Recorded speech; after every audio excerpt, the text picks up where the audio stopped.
Are you sitting comfortably? Then we'll begin. 10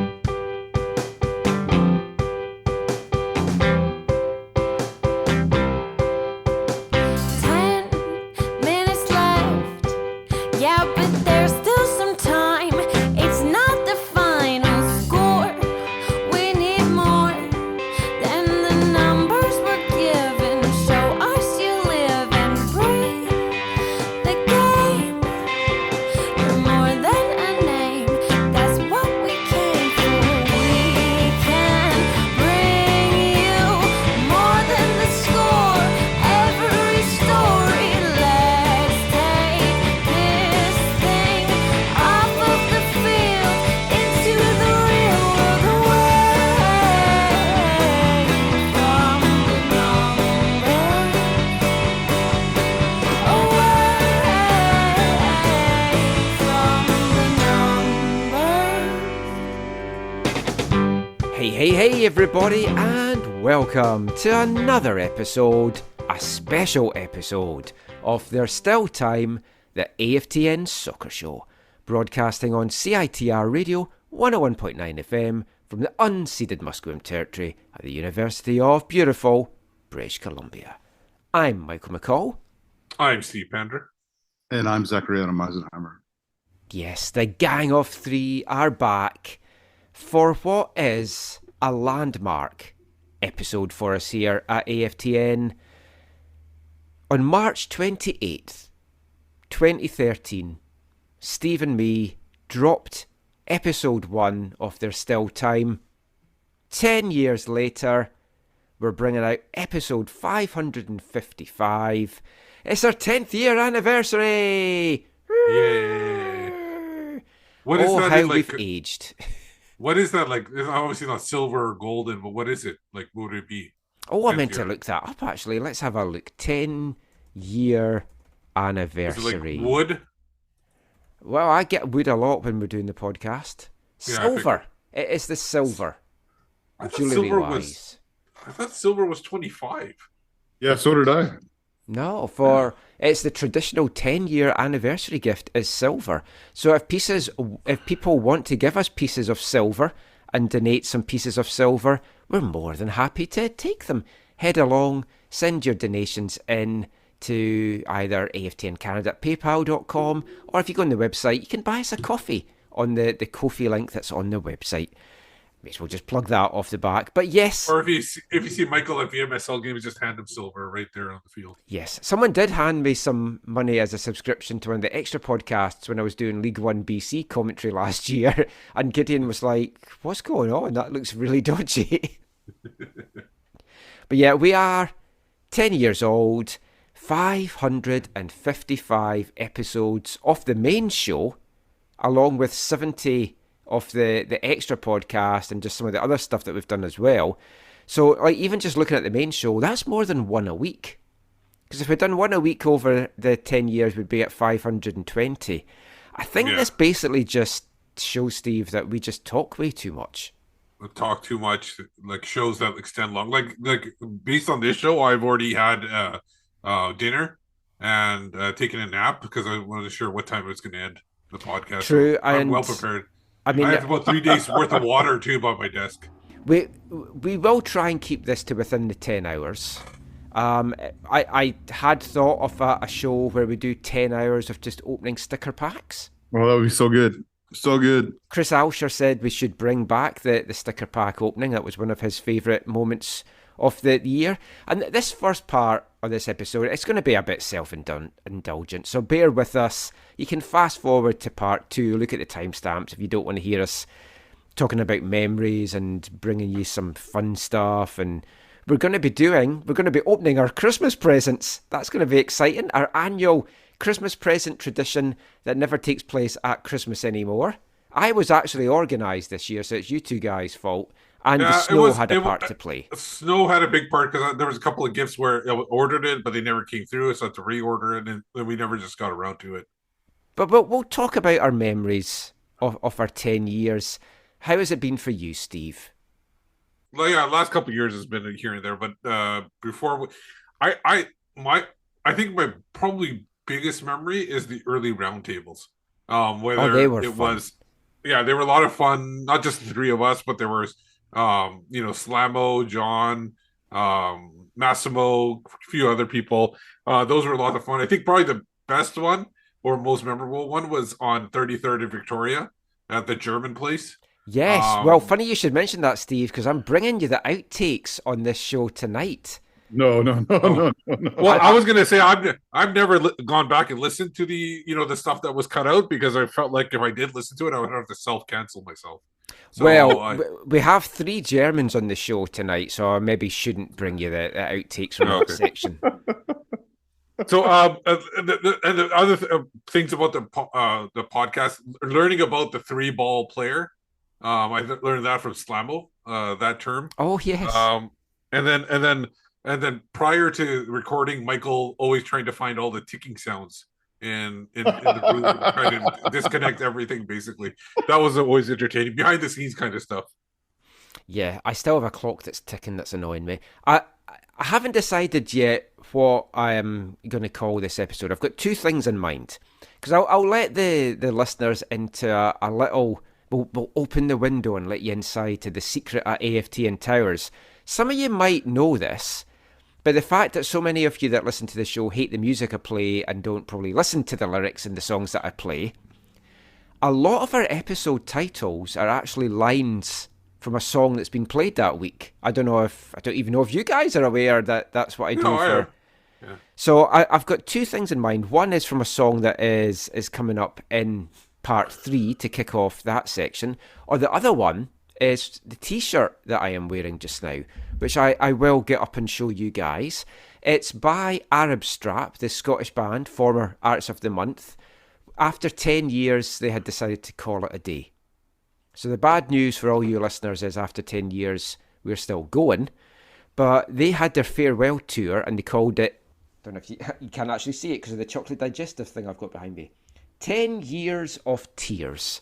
And I thought 10 Years of Tears for a podcast that predominantly covers the Whitecaps would be a very apt name. Touche. Because there has been a lot of tears and not a lot of cheers over those 10 years. So I might go with that. But we'll see how we go. I mean, Zach, what's your memories from doing the podcast? You'd been on and off, and then we brought you on as a regular once we made the switch to CITR back in 2017. You just wanted to get on the radio because you've got that face. Yeah, exactly. No, I always used to love the round tables, Yeah, we should get back to doing them, actually. Yeah, like Steve was talking about, and a bunch of those were recorded at where I used to work. Yes, Yeah. which was a lot of fun because I know, and I didn't spontaneously combust when I walked in either, which I was surprised by. Well, and often they were around when we were there. The tifo was being made and stuff, and so there'd be people around. And The smell of glue and spray paint was so high. I think that does explain Glue? some of those early. Oh, maybe there was no spray paint and there was no. Maybe that was just me then. I just brought that along with me.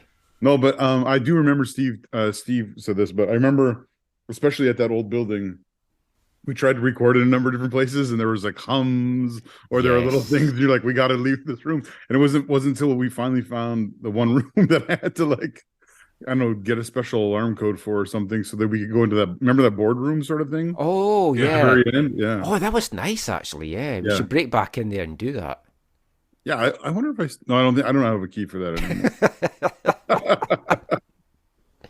Yeah, they were fun days. We should do I keep saying I've wanted to do this, and we really should do it, which is have a round table about the state of soccer in BC and trying to bring more BC talent through, which is very apt considering that Vancouver FC doesn't have a lot of BC talent on it, despite the fact that was what they were looking to do. And then you've got the Whitecaps, for years haven't had a lot of BC talent on it. That's changing a bit now with Whitecaps 2 and just various things with that. But I mean, do you remember our first episode, Steve? Not really. I would have to go back and listen to it. I don't even know I'm assuming we reviewed a game. We did, and one of our guests on it was Wes Knight. Oh, okay. Because I went back to see who was on it. I thought, oh, wouldn't it be good if we got them back for the 10th anniversary?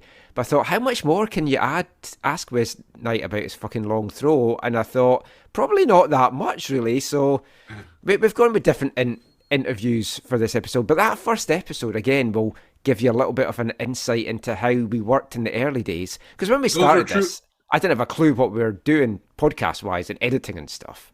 Those were truly sunny days for West Night back then. They most certainly were. Zach obviously missed that joke. About the sunny days? Sunny days for West Night?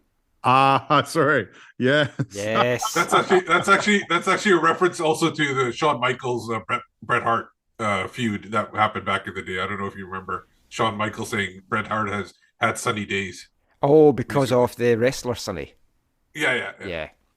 So that first episode, because I'd announced that we were going to do it, and then Steve and me, we weren't really sure how to record. This was pre-Zoom. Like, Zoom has made so many things earlier. So what I did was I recorded all my bits, then sent it to Steve, and then he just talked his bits in between, and then I spliced them all together. Yeah, and then in addition to that, we would go into we obviously had the for the roundtables, but there were many times when we didn't have anywhere to record, so we had multiple locations. Well, remember we did it in, I think it was my car. We did an episode. Your car. Yeah, I think my car was an episode. Yeah, folk were going by forest, wondering why two guys were sitting in the dark passing something back and forward, which was a dictaphone. And it's like, he's just using my dictaphone. And the old woman was like, tell me to use his fingers. And then we had the forest recording with the UBC. Remember? Yes. The forest? That was an interesting one. So I did one on a beach down in Pacific Grove in California once, just walking along the beach. That was fun. I remember joining you for an outside one once. Well, we did it in the car park up at UBC. Yeah. When security kept going by, because again, it was dark. Yeah. And there's four or five dudes just standing in the dark. And one guy's holding something to each person's mouth. Yes. It was kind of a little dodgy. Obviously, moving to CITR was a big step. Yes. And for me, like, kind of my dream as a kid, being able to run the board, even though it wasn't that great, because I kind of self-taught myself how to run it. Being able to run that was like a dream come true, even though, obviously, I think, how long were we there? How many years? Well, we were 2017, so we were there until COVID hit, basically. So 2020. Yeah, it was 3 full years that we had in the studio, and we can still go back to the studio, but because like Zach's way out in the interior now, and Steve's halfway to the interior. I need to wake up. That's the biggest thing. Like, that's the thing as well. It's like you've got to get up at like 5 a.m, and our show was 11 till 5. Yeah, I basically get home at 2, go to sleep, wake up at 5:30, and basically have to ready to go. And sometimes I'd have to wake even early. Sometimes there's a couple times I didn't even go to sleep and just went straight to work like at 5 o'clock. Like I had to be there at 5. Luckily now I have a more adjustable schedule. I think the interviewing, the part of the podcast that wasn't really the pod. Well, it was because we did the interviews, but interviewing the opposing coaches. Like I usually was usually, unless it was somebody big, like some Scottish guy in the opposing locker room, I had to interview the opposing coaches. I think my favorite thing interviewing was, you guys know a little bit about this, but I do it mostly with my other friends. I like making one remark, like a remark where only one person hears it and all the other people don't. So I make one person laugh and then everybody else is going, what's so funny? I made a remark once in the Whitecaps locker room where I said it smells like balls in here. And then Corey Basso just started like just cracking up and nobody else heard it in the scrum. Like everybody else was going, what's wrong with Corey or something like that. So that was probably one of my best like memories of locker room interviews. Do you know whose balls it smelled off? Did we ever get to the bottom of that? I did not get to the bottom of that. I've got my suspicions, but we'll move on. I mean, the interviews, I've enjoyed. I know it became a kind of trope of the show. It's like that's my favourite interview, but there has been some fantastic ones. My favourite non-football one that I did, although it was about football, but it was with an actor, was with Ray Winston, who was one of my all-time favourite actors. That was a good one. That was a celebrity match. Right? Yeah, it's matches, like as a kid, I grew up watching him in Scum and Quadrophenia. Like his performance in Scum is still absolutely fantastic. Fits the skinhead theme we've got going through the show as well. But he's such a good actor. And to be able to just chat to him, and we talked a little bit about films, but we also talked about West Ham and stuff. That was a highlight for me. And I mean, we're very fortunate doing what we do and getting the access that we do. And I think we have a lot of people that listen to this show from outside of North America. I don't know that they will fully appreciate that the access that we get here in North America is so different to Europe. Oh, The fact that we can go and stand beside Zlatan and just go and interview him and just ask him questions, and all the other big name guys that's come over, like Lampard and Rooney, although I didn't go to either of those because I didn't particularly like either of those guys. But like speaking to like Shaqiri last year, just before he's going to go and play in a World Cup, like those kind of things just to have in our little podcast is fantastic. And I've always said, I know I'm and you and the show is part of the Vancouver Whitecaps and Canadian soccer media. I don't consider myself a media person. I consider myself a supporter first and then media second. And just, I feel we were in the right place at the right time to fill that gap. And because we've got the passion for soccer at all levels in this country, all the way down to grassroots, all the way down to youth, I think that is why we've survived 10 years. Because a lot of other podcasts, not just in Vancouver, but across Canada, they've come and gone. And I'm proud that we are the longest running Canadian soccer podcast. We're one of the longest running football podcasts in North America. I know there's definitely one that's been going longer, which is World Soccer Talk. I'm not sure about some of the other local ones, but I know in Canada we're the longest running podcast. I'm very proud of that. The lovely comments that we've had in from people on Twitter just saying how much they enjoy the show and for what we do and give back to the community, it makes it all worthwhile because we all give up a lot of our time to do this, and I do very appreciate the amount of time that you two guys give up in particular, but it's nice to know that folk appreciate it as well. Yeah, there've been there's like we could go on forever like with the amount like being able like those first the tournaments we covered, like when I guys see the first Vietnam, I was like, I don't remember us being there. No, I was saying I was gonna say VMSL, but remember those tournaments we covered, like the A Cup and the B Cup, and you and me would be in different locations, and I would send you a report. When we did that I felt like we were a true like organization. I couldn't obviously keep it up because I had work stuff to do. Yeah, I've had that trouble as well, but I got these little pills and they really help. but doing those initial work things, that was fun. I think one of the not great memories, but getting locked out of the parkade when we recorded late once at BC Place, and the last SkyTrain had left. That was interesting. It wasn't your uncle to come and pick us up. Yeah, my uncle wasn't happy about that. Well, he didn't say anything bad, but I'm sure he wasned happy about having to wake up and then drop me off at like 6 a.m. so I had to pick up the car. Yeah, so I could go home.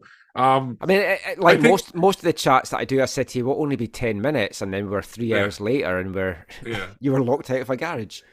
I think one of my favorite like off, not on recording, but at listening to a recording was listening to like my kids are not into football at all, so they'll never hear one of our podcasts. They would have no interest at all. Probably just as well. Yeah, but the part they loved once, and they just kept cracking up, and they actually wanted to replay it, is you getting frustrated over those Whitecaps sticker packs from Shoppers Drug Mart or London Drugs or whatever they were from. Every time I think of those, I still get angry, and you're gonna trigger me again here. Your face right they now. were the worst fucking set of stickers I have ever seen in my life. I gotta play this for them again. But that was like, they were so thin. You could see through them. What was the point? They were. I can't even get through this. They were so they laughed so much. I think they listened to it 2 to 3 times. Not just that one part, because they loved how frustrated you got with that. And I was telling them you had to see, and I think I watched.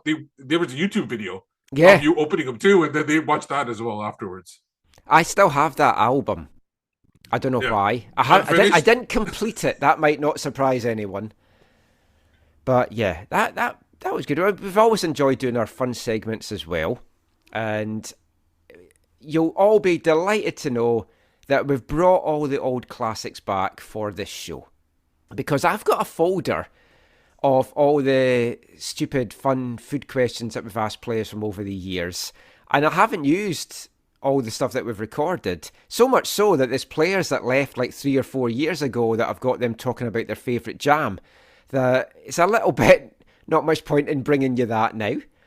But what's your favourite jam? I don't know if we ever got to the bottom of mine. It was strawberry and rhubarb or rhubarb and ginger. But talking of our fun segments, I think our most popular one, and I am responsible for increased sales of McVitie's chocolate digestives and possibly type 2 diabetes all in one fell swoop, is anyone fancy a chocolate digestive? So, why don't we bring you one of those just now as we find out, does Tristan Blackman fancy a chocolate digestive? Anyone fancy a chocolate digestive, even though it sounds suggestive? Anyone fancy a chocolate digestive? We do this with all the guys, and we always say you're not a Whitecap until you've done this question on our show. So, if you're sitting at home and you decide to have a hot beverage, what would be your hot beverage of choice? A tea, a coffee, something else? Coffee for sure. I'll probably do like a latte. Probably a vanilla latte, I'd say. And do you have a sweet tooth? Do you like to have a kind of sweet treat with your coffee? And if so, what would it be? Not a sweet tooth with the coffee usually, but I'll probably have like a croissant or something. Nothing crazy. Just simple, yeah. Oh, and I guess, well, we usually say, depending on what you pick, would you dunk? But I guess you wouldn't really dunk a croissant. That would be... Yeah, not a vanilla latte, no. No. Okay, cool. Maybe I'll try it out. We'll see. Anyone fancy a chocolate digestive? Anyone fancy a chocolate digestive? Anyone fancy a chocolate digestive, even though it sounds suggestive? Anyone fancy a chocolate digestive? No, Tristan Blackman does not fancy a chocolate digestive, but he does like a croissant with his hot beverage. I'm not sure croissants and footballers with the amount of butter in it is a very good mix, but hey, each to your own. I do quite like a cruffin. Croissant muffins, they can be quite good. But yeah, that is I've never had that before. Oh, they're good. They're like quite trendy. Despite me playing songs about how much I hate hipsters, I do go to a lot of hipster cafes and have like cruffins and kombucha. But yeah, that was one of our fun segments. Anyone fancy a chocolate digestive? And that is also a milestone episode in itself on this milestone episode, because that was our 50th Anyone fancy a chocolate digestive segment. I went back and counted them all and have a list, so I knew what ones I've done and what ones I have not done. Excellent. But we have a lot more of those to come, and we've got some more fun segments on the show. And of course, another one of our non-football interviews we did was with David Barnett, the man behind New Royal Family, the band that does the Anyone Fancy a Chocolate Digestive song. So much so that this captured people's imaginations that his local paper from Brechin in Scotland did a feature on how local musician makes good by having his song played on a hit Canadian soccer podcast. Obviously, this shows the lack of research in today's newspaper. Yeah, it's a slow news day, possibly in the Brechin Daily News or whatever it was. But let's get into another one of our things that we do regularly on the show, just to round off this part before we do actually get into some football chat. To let folk know, we are going to talk about football. We're going to talk about Whitecaps, their latest match. We're going to talk Major League Soccer. We're going to talk Canadian Premier League. We're going to talk Canada. We're going to talk to Axel Schuster, the sporting director and CEO of the Whitecaps, in our special feature interview. We are also going to bring you a chat I had with Gloria Amanda as well, back in the Whitecaps fold. But let's get back to what I know everyone is really wanting. It's time for us to open our Christmas presents, which I don't know how this will work. We'll see how long this lasts. I might edit this down for the actual podcast audio recording, but I think I might put this up on the YouTube channel. So Zach will actually have to stop shoving 4 sausages down his throat. Not all at once, I will stress. He did seem to eat them individually, but it was a very weird graphic. not as weird as the graphic that we were just looking at just now, of his crotch and what I hope was the tip of his beard. And Zach is muted, so you can't hear his laughter. Oh, Michael. Oh, another little insight I'll give you. I have some clips of Zach laughing that when I do a joke that he laughs at, but he's muted and it doesn't make it into the podcast, I then overlay his laugh into it. Which I don't know if Zach's noticed. I've done that in a couple of recent episodes. Yeah, you've told me, and I did notice at least once in the last year. I have Zach mild and Zach manic. I need to get a medium laugh. His manic one is like a bit over the top. Yeah, right. At CITR, he could not mute himself. He had to laugh. Yes, that was the good thing. And of course, we are still on CITR. We've just moved to Wednesday nights now. Weren't you the one responsible for muting me, Steve? Not on purpose. That was just his bad control of the text. Yeah. Okay, so we every year we do a special Christmas show and we give each other Christmas gifts. So we hadn't done it for Christmas, so I said, why don't we hold it until our 10th anniversary show? So that's exactly what we're doing. And I know everyone listening to this doesn't care. As I say, check the timestamps. Fast forward. We're going to talk about the Whitecaps draw in Minnesota next. But I might put this up on YouTube. If you're watching on YouTube, you'll see my beautiful background. I do live the dream. I am all about the digestives. So, Zach, we set each other a $20 limit for the presents. That every year Zach seems to forget. It's always been $20, Zach. $20? $20. Oh. Sometimes Steve and me go to 30. Yeah, 30 at the most. Zach has given us a bag full of what looks like 8 presents. This is like that scene from 4 Christmases where what's his name? Vince Vaughn doesn't realize that there was a $10 spending cap. And he gives an Xbox to his nephew. Oh. And then his dad. Have you given us an Xbox? No. Oh, damn. I've just bought my PS5, but I'll take the Xbox as well. It doesn't matter what they're worth. The stuff that I gave you, I just want to preface with everything in those bags. You might not want any of it. Awesome. So it's like the presents I give you two guys every year. But at least it comes in a bag that you can reuse. Yeah, it wouldn't be the first time I've come in a bag. So why don't we? Oh, who's you want? Oh, you can open mine first if you want. Okay. Are we supposed to open these at the same time? Oh well, yeah. The first one you guys doesn't matter because the first one I have labeled them 1, 2, and 3. So the number 1 you guys can open separately. It doesn't make a difference. Okay. But the other 2 would be nice if you open at the same time because they're kind of identical. I tried to do like a very World Cup themed. I've got a theme with mine as well. Oh, although the first one wouldn't be World Cup themed for Michael. Look at this. This is very nice. Oh yes. Alphonso Davies, Bayern Munich. I don't know what is it? It's like a miniature. It's almost like a miniature bobblehead. I think it's a bobblehead. Oh yeah, that's amazing. I have got a journal that has a skull, a football, and a Scottish flag on it, which to me is like a dream. I really like this. Like I like the cover. I didn't know what was inside it, whether it was just a notepad. I think it's a calendar. But I like the cover. It's a notebook. I can put all my deepest, darkest thoughts inside here. When we get to our 1000th episode anniversary, I'll read all my insights that I've written in here. No, you won't. So the next gift, there has 3 Number 2? it has 3 mini gifts in it. Oh, wow. And they're identical. Oh, okay. So tell me when you're going, Michael. Okay, you can open the first part. I'm gonna. You can open the first part. There's a box, and the things are inside the box. Right. Okay. So I've ripped it off. So the first one is like a calendar, okay. like a setup for the World Cup 2022 tournament.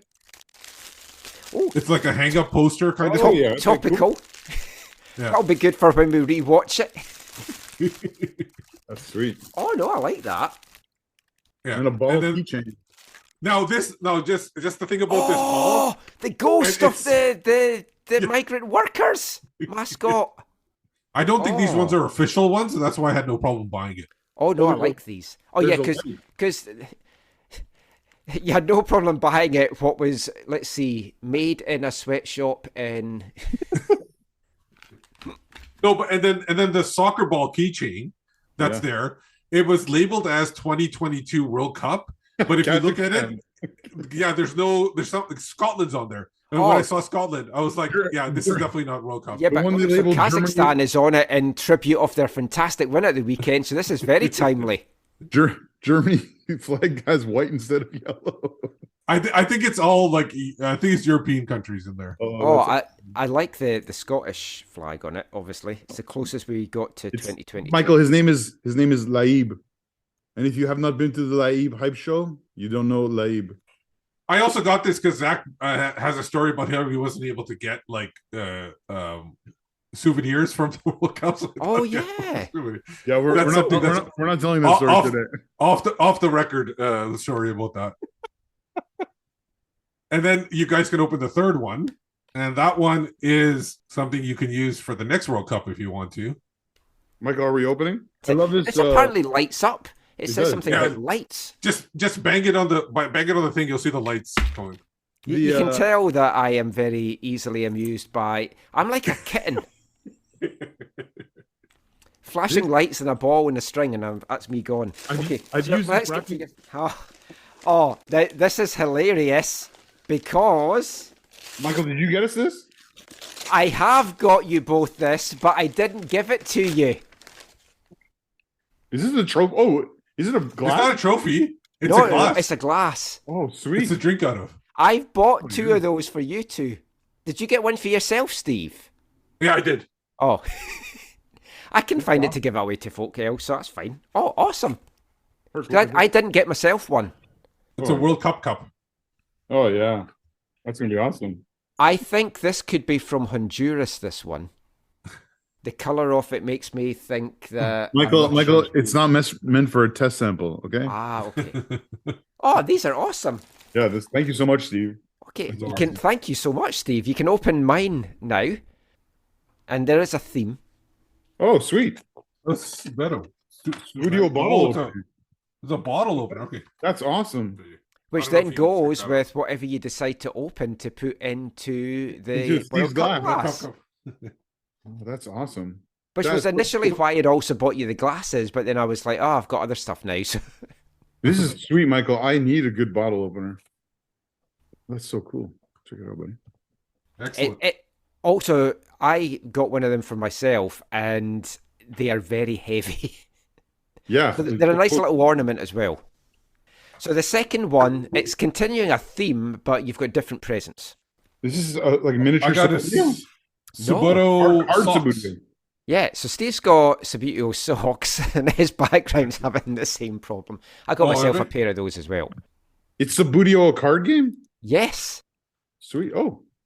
Now, fun thing about the card game is there's an app that goes with it, but you don't have to play it with the app, which is just as well because it's been discontinued now. Yeah, that's what you told me. I do have it on my phone, but I've got an Android, so I don't know. You guys have Apple, so... But I think you guys will enjoy playing that. But I didn't think Steve would be playing a card game with his kids, and the fact that they don't like soccer makes me think. We do play card games together, but yeah, it's probably better off because they would probably not enjoy. They wouldn't understand the soccer. This is a hefty bottle opener. It's a very hefty bottle opener. I'm looking forward to using. I came back with 3 of those in my hand luggage, which was basically my 10 kilograms. It felt. Oh shit. That is nice, man. Thank you. The boxes, if you like, but when you take it out, you feel the heaviness of it. Yeah. Now, do we have to open yours in any order? Yes, there's absolutely an order. Okay, so if you go in the bag, so first off, you all have nice. It says open this first. Yeah, you have bags, that nice FIFA World Cup Visa bag. Yeah, which I think I joked to Zach that this could be, or I said, "Oh, that's the best present," and it's like it could very well be. That might be the only thing you like that's in the bag. Yeah, open this first. This is a gift. Michael said he wants everything possible that was free at the World Cup. So this was free from the World Cup. So this is well within the range. Oh, it's a CONCACAF bum bag. Yes. So these were given out at the CONCACAF. Are these like are these fanny packs? Like what we call them? Okay. Just before we said how bad we felt that you'd given us so many presents, were they all free? No. Okay. Not all. Oh, I like this. I might wear this. Yeah. Yeah, I'll probably use this too. It's nice leather. Yeah. Now I will warn you Ooh. from experience: if you leave it out in the sun, especially the desert sun, the color may fade a little bit. I don't think you have to worry about me going to deserts. And No, but you also, can Vancouver sun. I have a funny feeling if it's CONCACAF, Steve's, it's leather, it's not going to be accurate. Is this what they pass all the money to each other to get all the dodgy deals done over I think the so. years? Yeah, Right. I think so. They're Jack Warner approved. I Okay. like that. That's cool. Ready for the second one? Well, Okay, so I'm happy with everything so far, so that's good. This you have is two. to Steve You from have Kirk. two carrying items. Oh, so this is from Kirk. Aw. Yeah. He's always been my Okay, so favorite. be careful when you open this because this will maybe go everywhere. Oh, There's 2 items in here. There's multiple things. Michael, this is all the free stuff. this is the- awesome. Yeah, so there's a 50-50 scarf I think from the Morocco game. Yeah, I got. Actually, that wasn't the, free. That wasn't free. That scarf. Ooh, what is the this? flag. Okay, so Michael, you said everything free. Yes. That's from the airplane on the way over. I think it has a toothbrush in it. Oh, I love it. But yeah, there's a few flags. There's a couple flags. I know you love flags. Your pocket Or- fan guide. Yeah, I got that. That's a good flag you'll like and keep. Michael. Excuse me, I can't see. Could you put the flag down, please? Is there a the big? Did I screen. put did I put the bigger flag in there? I don't know. But I've I got might a not have put it in there because I knew you guys would hate it. Oh no, yeah, it's in there. There's Steve's got it. No, pocket look at- fan guide. Steve's holding up the Germany flag. Which is It's this is- not the Germany flag that you used to hit a fan with, is it? that's valuable. It's from that lot, Michael. He's already auctioned it off. That one. Very cool. Yeah, it's one of the Germany flags from the stadium. Oh man, this goes with all those other German ones that you got me in the past from the dark web. Oh, Michael. What else? What else? Oh, it's a Moroccan scarf. I know you said you hated the 50-50 scarves, but Oh, it's a Canada. 50-50. It's the game. It's the match scarf. Oh no, I really yeah, like but that's this. worth it if Oh it's, no, this is yeah. fantastic. It's kind of dumb because it's red and red, but yeah.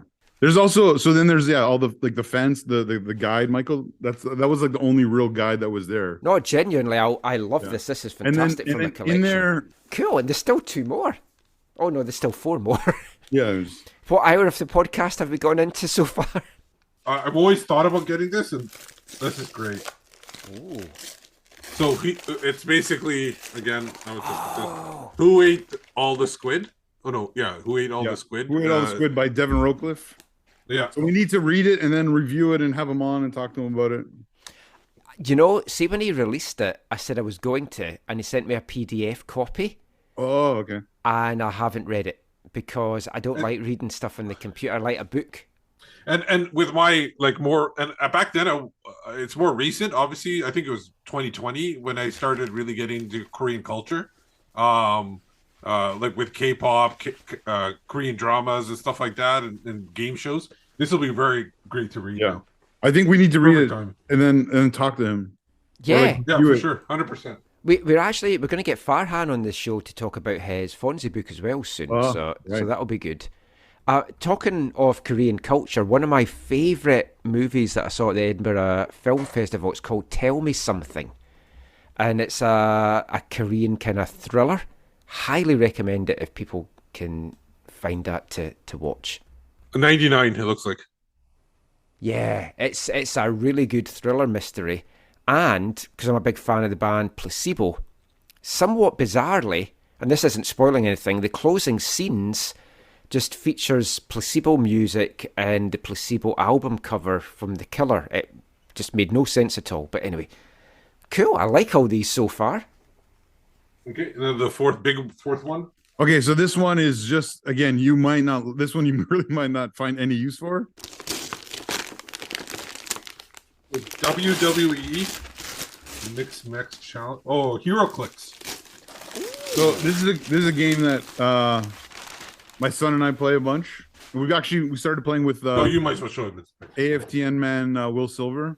It's basically like a tabletop game where you battle in a space.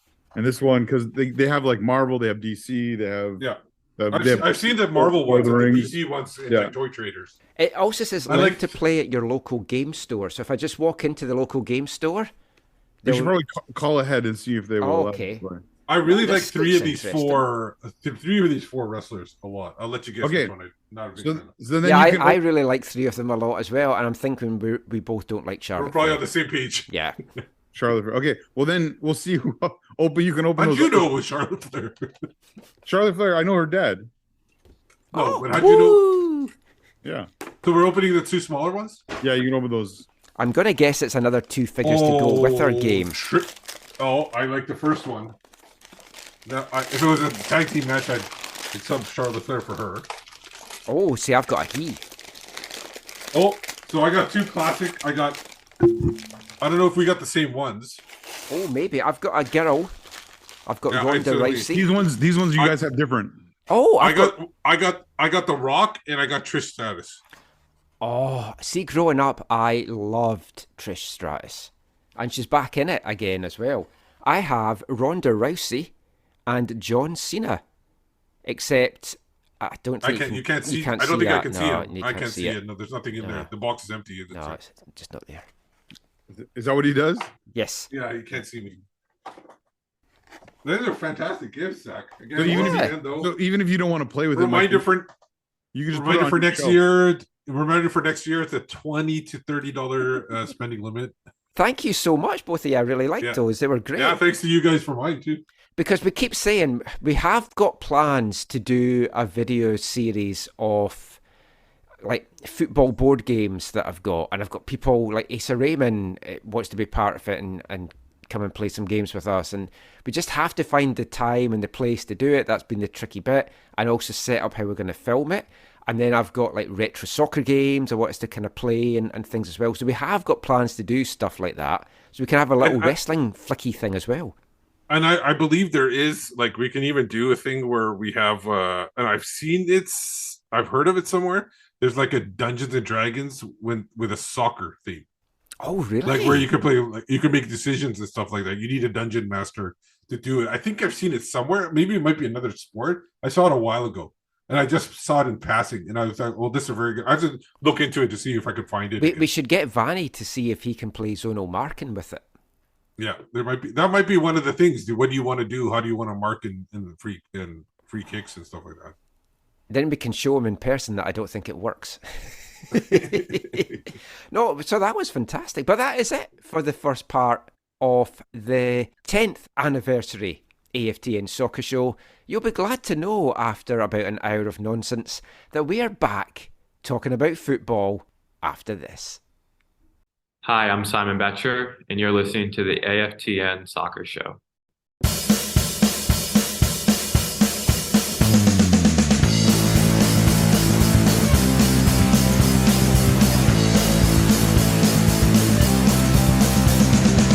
Did you ever have the bottle of two? Lights up a pair of bottle boots. Walk down the street with a shaven head, with a hard powder and prime. A red dish braces, turning up the same place. You're like Martin, smacking his faces. And knowing no one is better than you. Just you wanna be a lion heart. Skinhead. Wanna be old and smart. Skinhead. Just you wanna be a lion heart. Skinhead. Wanna be old and smart. Skinhead. Bash your stuff, bash your yuppies come. Bash your bash, turn jump his on and show them how hate. You shouting up my boots for the fight. No Mr. Boss, don't take no prisoners. This one's for real. This one's for us. This one's for real. This one's for us. Does you wanna be a lion heart? Skinhead. Wanna be hard and smart? Skinhead. Does you wanna be a lion heart? Skinhead. Wanna be hard and smart? Skinhead.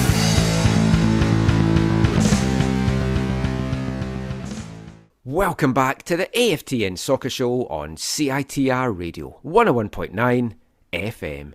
And kicking off this part, it's our Artist of the Month here at AFTN for the month of March with a song You can find it on their 2010 compilation, Luxembourg's Most Hated, and also on last year's Cream of the Cropped album, that was the Skin Flicks, and Skinhead, Skinhead, Skinhead, Skinhead.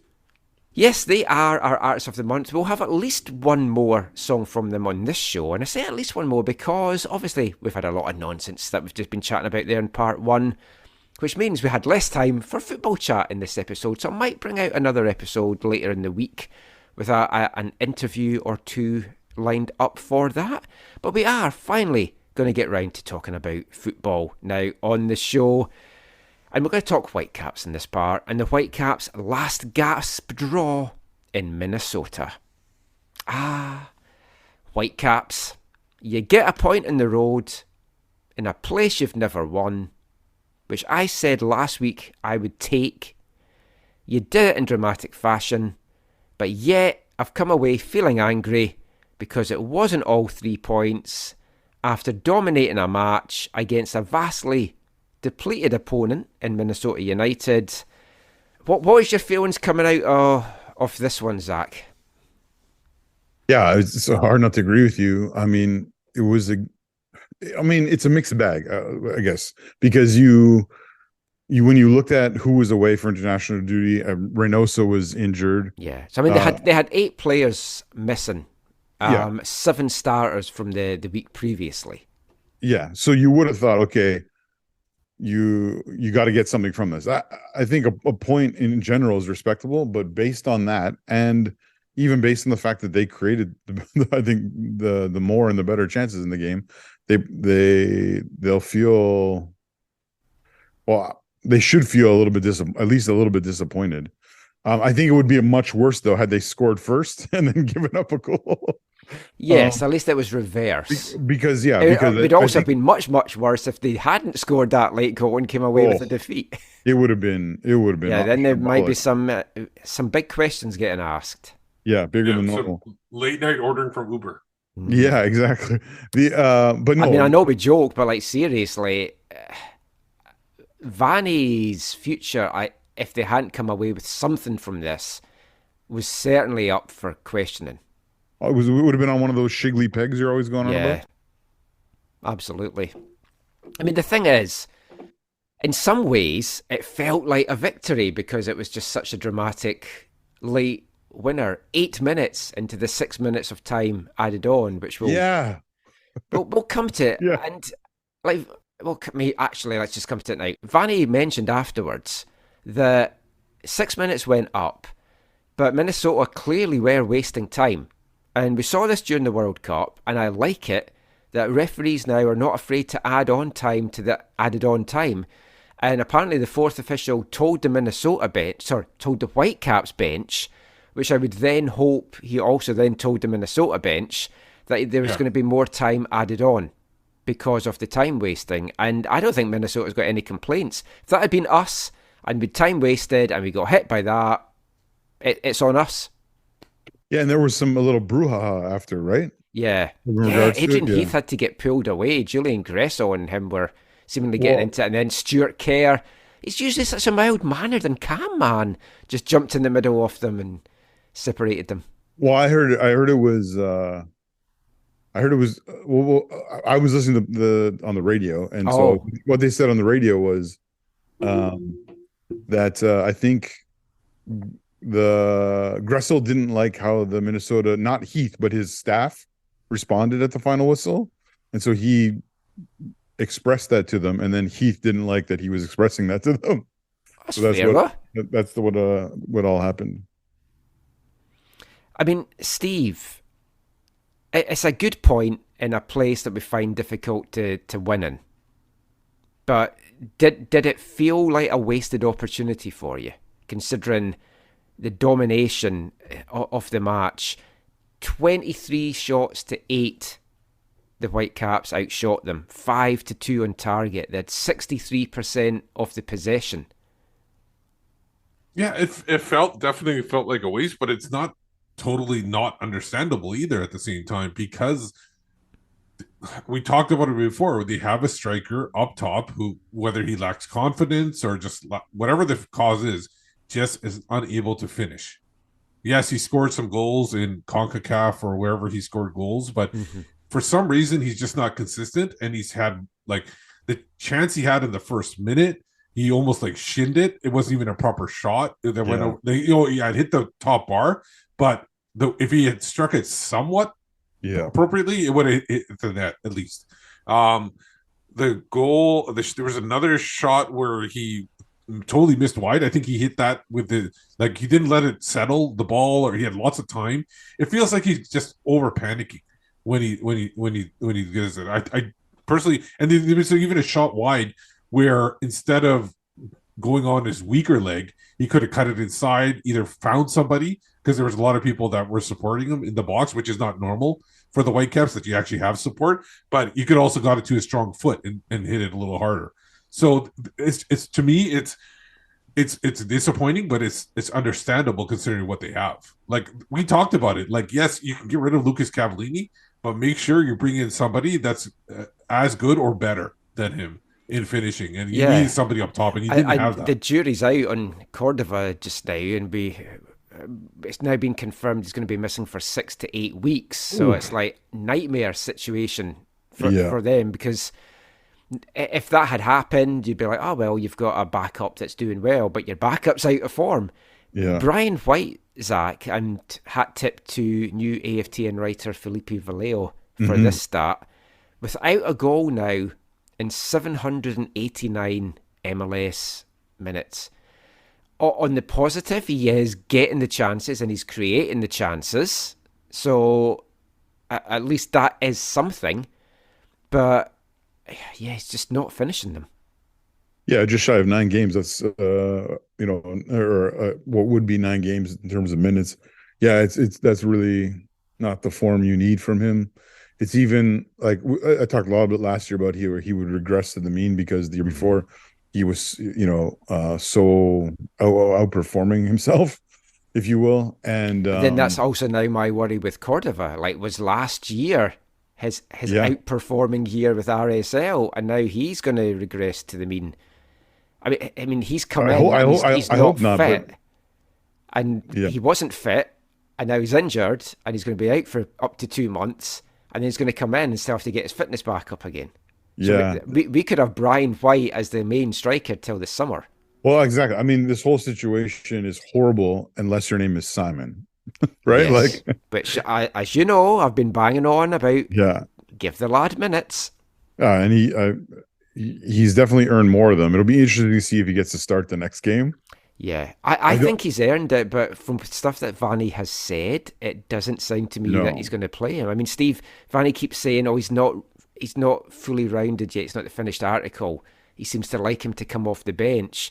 He's played 3 first-team games now, 42 minutes under his belt, 2 in MLS, 1 in Champions League.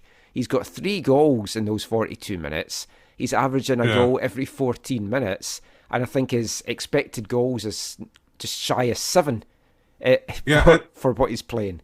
At this point, he seems like a more rounded, or finished product than Brian White. Well, Vanni says he's a poacher, and that's what you want. You want somebody that's a poacher, a good old-fashioned poacher. But if you call it a poacher, there was even a moment where he had a give and go with White, which set up White for 1+. So he should be. It does seem like he works with teammates as well. Like, I think he'd be a good partner. If you want it for a White or somebody else, but that's the thing, because then Vanni's going to have to move away from the Christmas tree and to go to a 4-4-2 or a variation that at least gives you 2 up front. Well, no, you can't go 4-4-2 because that means the winger is going to be in there. Yeah. Is Vanni described as the perfect striker, Michael? Sorry, say that again. Has Vanni described Simon as the perfect striker? No, yeah. So it's maybe I guess the best he can hope for is starting with him, behind him, next to him, whatever. But that seems unlikely. And more like a 3-5-2.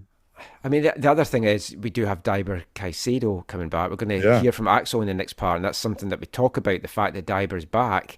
And you've got to remember how good he was in that first season and how excited we were for him for his sophomore year. Then he got that injury, and now he's just coming back in. I remember how good he was. I remember how good he was.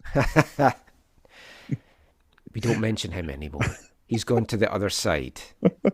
he hasn't gone to a better place. Let's get into the game. Actually, before we get into the game, I think it goes without saying that we're all on the same page here. Every other league, pretty much, top flight, called off for international weekend, but MLS continues to plough on.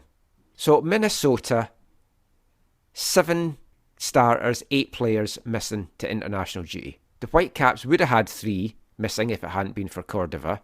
Seattle had 6 players missing to international duty. Will come that it didn't hurt them later on. But this is ridiculous, because if you're wanting clubs to have quality international players, to raise the quality of the league, to raise the idea that MLS is a league of choice and a top league in the world, this is a deterrent to clubs to signing players that play for their country. Yeah. Quick question for you. I know in previous years when there was not, like, I don't know, a middle of the season month-long tournament, that they would give clubs the options to say, do you want to play? I don't know that the option is there now. The only club that got a bye this week was Montreal, and that was just because of the way the schedule worked out, because there's 15 teams in the East. Yeah. Oh, yeah, right. And the Apple deal has changed the structure in terms of the games every weekend, right? Okay. So, yeah, I mean, it is not good. And hopefully... It's all because of the tournament in the middle of the thing. If you want to shut down the league but not reduce the number of games, you're going to have to play. You can't take international breaks off. Yeah, the more, because you can't start the season earlier because of weather, and you can't start it later because of weather, or finish it late because of weather. Well, you also can't start it earlier because I think MLS union rules or something like that. They have to have a certain number of days off. So you can't be playing like 11, 12 months of the year either. And they want to shy away from midweek games as much as possible because it's not a TV draw. It's also not a draw in stadiums in a number of cities, and Vancouver is one of them. It's a hard sell in midweek for understandable reasons. If we turn to the game then, Minnesota, aside from missing the players to international duty, they're missing Emmanuel Reynoso. And we know how key he is for them. It's hit them hard.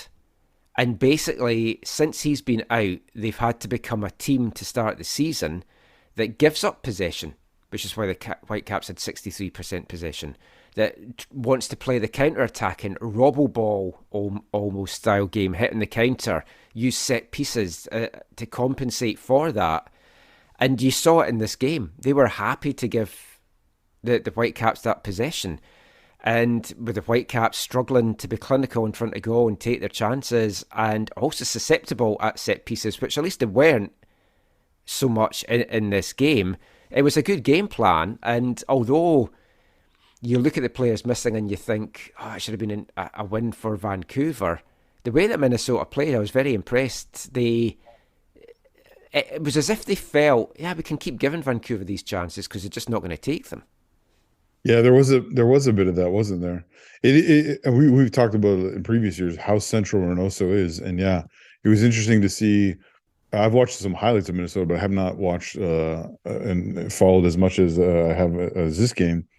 And how different they are without that central figure who controls possession. We talked about in the past. Everything runs through him, right? It's like, regain possession, find Reynoso. Regain possession, find Reynoso. That's exactly. It's kind of like when we had Pedro Morales. A little bit, Everything went through him. Ryan Gold to a lesser extent, but you could even say, like we've said before, if Ryan Gold doesn't go, the Whitecaps don't go, and he's not had a great run and then had to go off. Doesn't look like it's a serious thing. He looks like he's going to be back at training. I mean, there's serious questions to ask about just where this team is right now. We'll discuss some of them with Axel in the next part. I mean, there's some positives. They are creating chances. And I'd rather, at least, that we're creating and at least coming away with a point here and there. The movement has been way better, and it was really good in this game. Possibly due to the fact that Cordova wasn't in, because I think they moved the ball better without him in the team, I've got to say. And for all of White's failings as a goal scorer when he's been dropping deep. His little interplays and just off the ball stuff has helped the team, I feel, move. Defensively, they were better on the whole. Another big plus is they didn't put their heads down. They fought to the very end, and you saw that excitement when that equaliser went in. The whole bench emptied, and it was great to see. They're playing as a team. They're playing together, and that's all you can ask for in some regards. So they were at least a positive, Steve. Yeah, the one thing you mentioned about the White dropping into to pick up the ball, isn't that what they asked Cavallini not to do? And they wanted somebody that moved forward. Like why is White doing well, this that was now? under MDS. The MDS wanted Cavallini in the 6-yard box. I think Vanni was saying similar stuff Probably, too, though. if I'm not mistaken. Because that is where he's at the best, and that's like where Simon Betcher's going to be at his best as well. Yeah, so that like it's great that he's doing that, but I think they need to figure out better ways. You talk about the positives. Should we dive in right to the negative? That goal that was horrible. Yeah. Defending, and it's not even the people in the box's fault.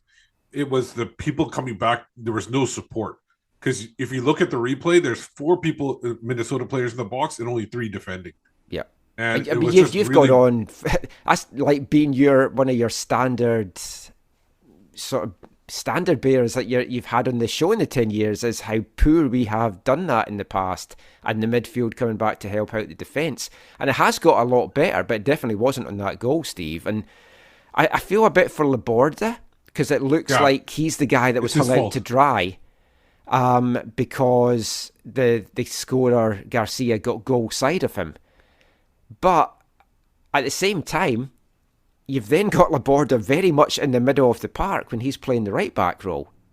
Right, and that's because Raposo had to go and get the ball handler who was right on the edge, but didn't get to it fast enough, kind of stayed in no man's land, and like it didn't really affect his crossing, and he was too far out to defend anybody.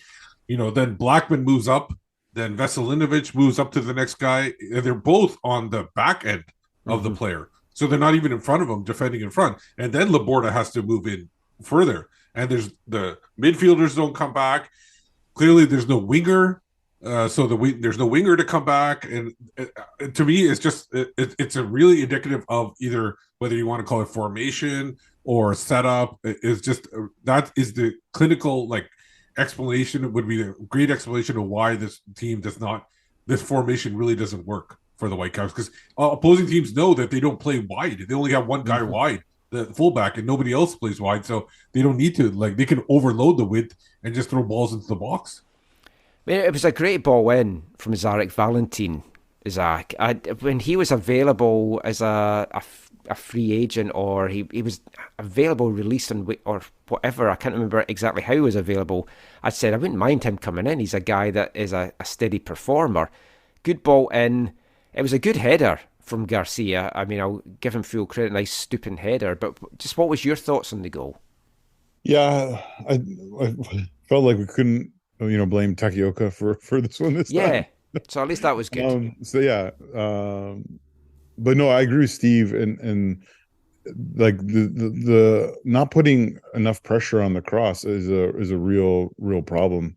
And allowing crosses to come in, I think, was a problem, I think, last year, and continues to be. I having seen him play now a little bit, Laborda, I kind of wonder why when they brought in Laborda, they talked about him so much as a center back, which I know you've said lots on the show, Michael. Yeah, about his 5'8" it's or baffling whatever. to me.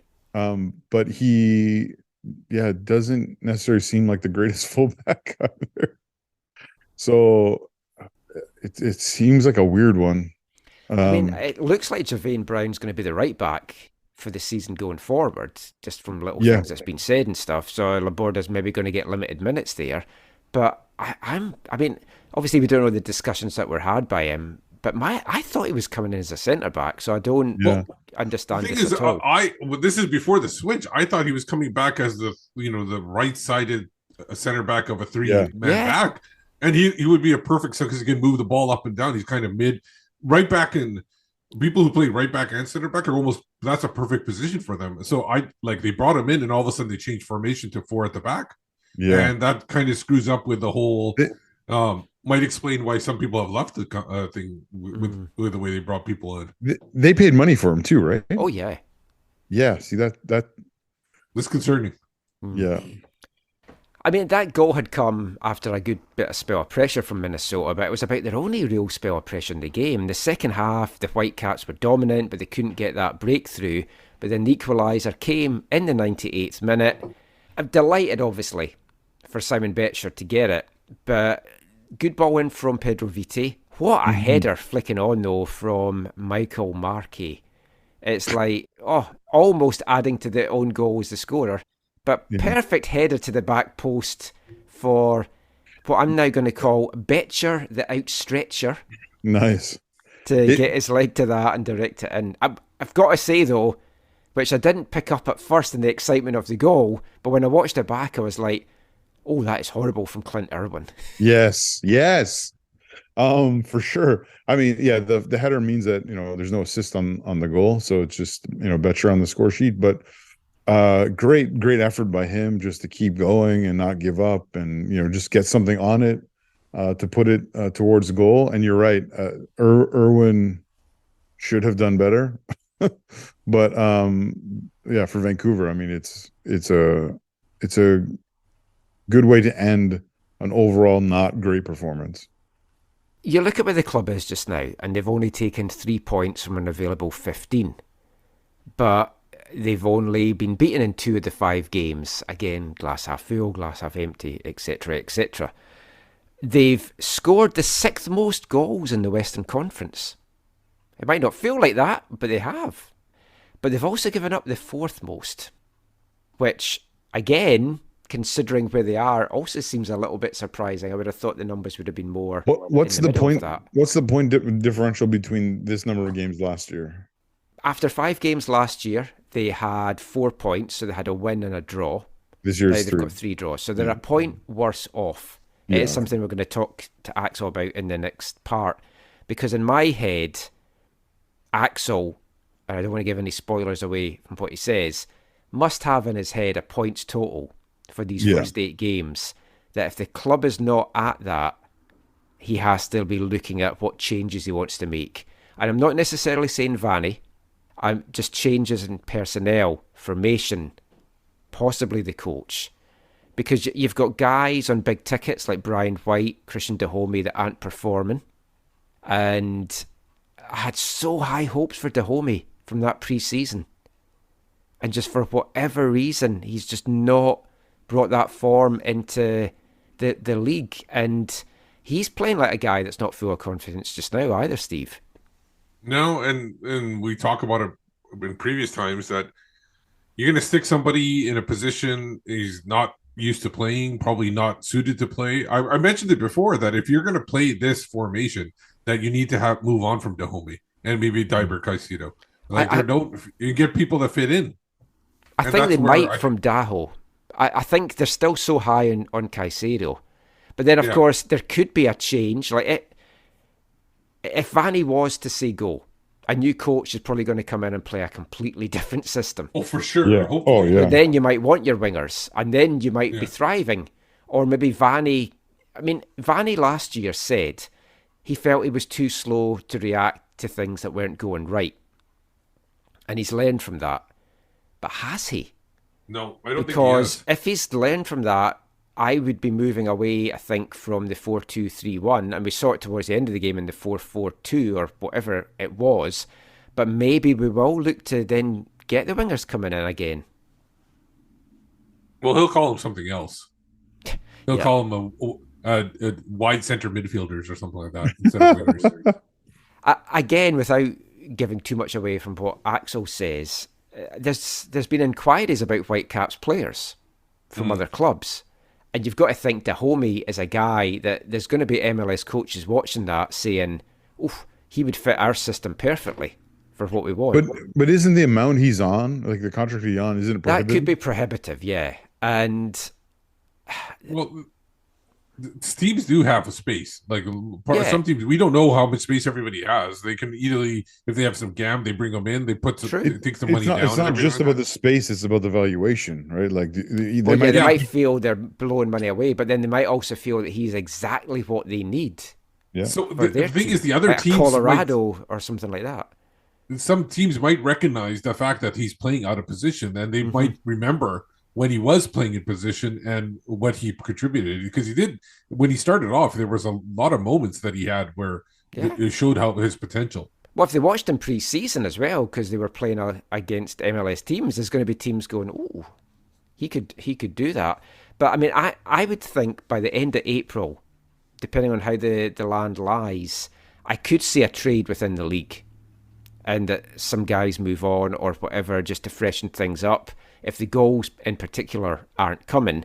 But as we say, it could be a great opportunity for Betcher. Maybe White will get on a run. But these two games coming up now at home, you've got Montreal, who are rested, but aren't also in great form as well, coming this Saturday. Very winnable. And you've got Portland, who are ravaged by injuries right now as well, and seem to be really struggling the week after. That's got to be 6 points that you're looking at. And then even going to Austin after that, which is a hard place to play, they do not seem the Austin of last year. It's like the Austin of the year before that they seem to be right now. So you're looking at 7 to 9 points realistically could be taken from those 3 games if the Caps can get something going. And then that turns the season around, takes the pressure off Vanni, takes the pressure off everyone. But then the flip side of that is you don't get those points and the pressure is huge. Yeah, especially on Vanni and Axel in order to make changes. Like essentially, it's hard to say at this early in the season they must-win games, but that's the thing, because a lot of the West look crap just now. Because the Caps, for all they've been playing, they finished the weekend in 11th, but they're just 1 point off the playoff spots. Yeah. Yeah, there's a number of things have gone their way, that's for sure, when it comes to the standings and other results. If we have a quick look, we're not going to break down, because it's obviously a long show, so we're not going to break down all the MLS games in the West. But there's still 4 teams that are winless in the West, the Whitecaps being one, the Galaxy, KC and Colorado. KC and Colorado look particularly dire right now. The weekend's results, it was Portland 0, Galaxy 0, and talking of dire, this was a horrible game. And it's the second straight week that the Fox game that's been free for people to see on TV and not have an Apple has been a goalless draw, which is not a great advert for the league. And it wasn't a good game. It's not happy times really for the Timbers. I'm sure we're all sad about that. They managed to get one measly shot on goal at home in this one. Goalkeeper David Bingham got a leg injury and had to go off in stoppage time as well. But the interesting thing about this is last year's starter was Slovenian Aljaz Ivacic. And he spoke to somebody from Oregon Live on Saturday, one of the journalists, and it sounds like he's fallen out with Savarese and basically called him a liar for not playing him, saying, "I've been ready and healthy since game 1. Everything else you're going to hear is a lie."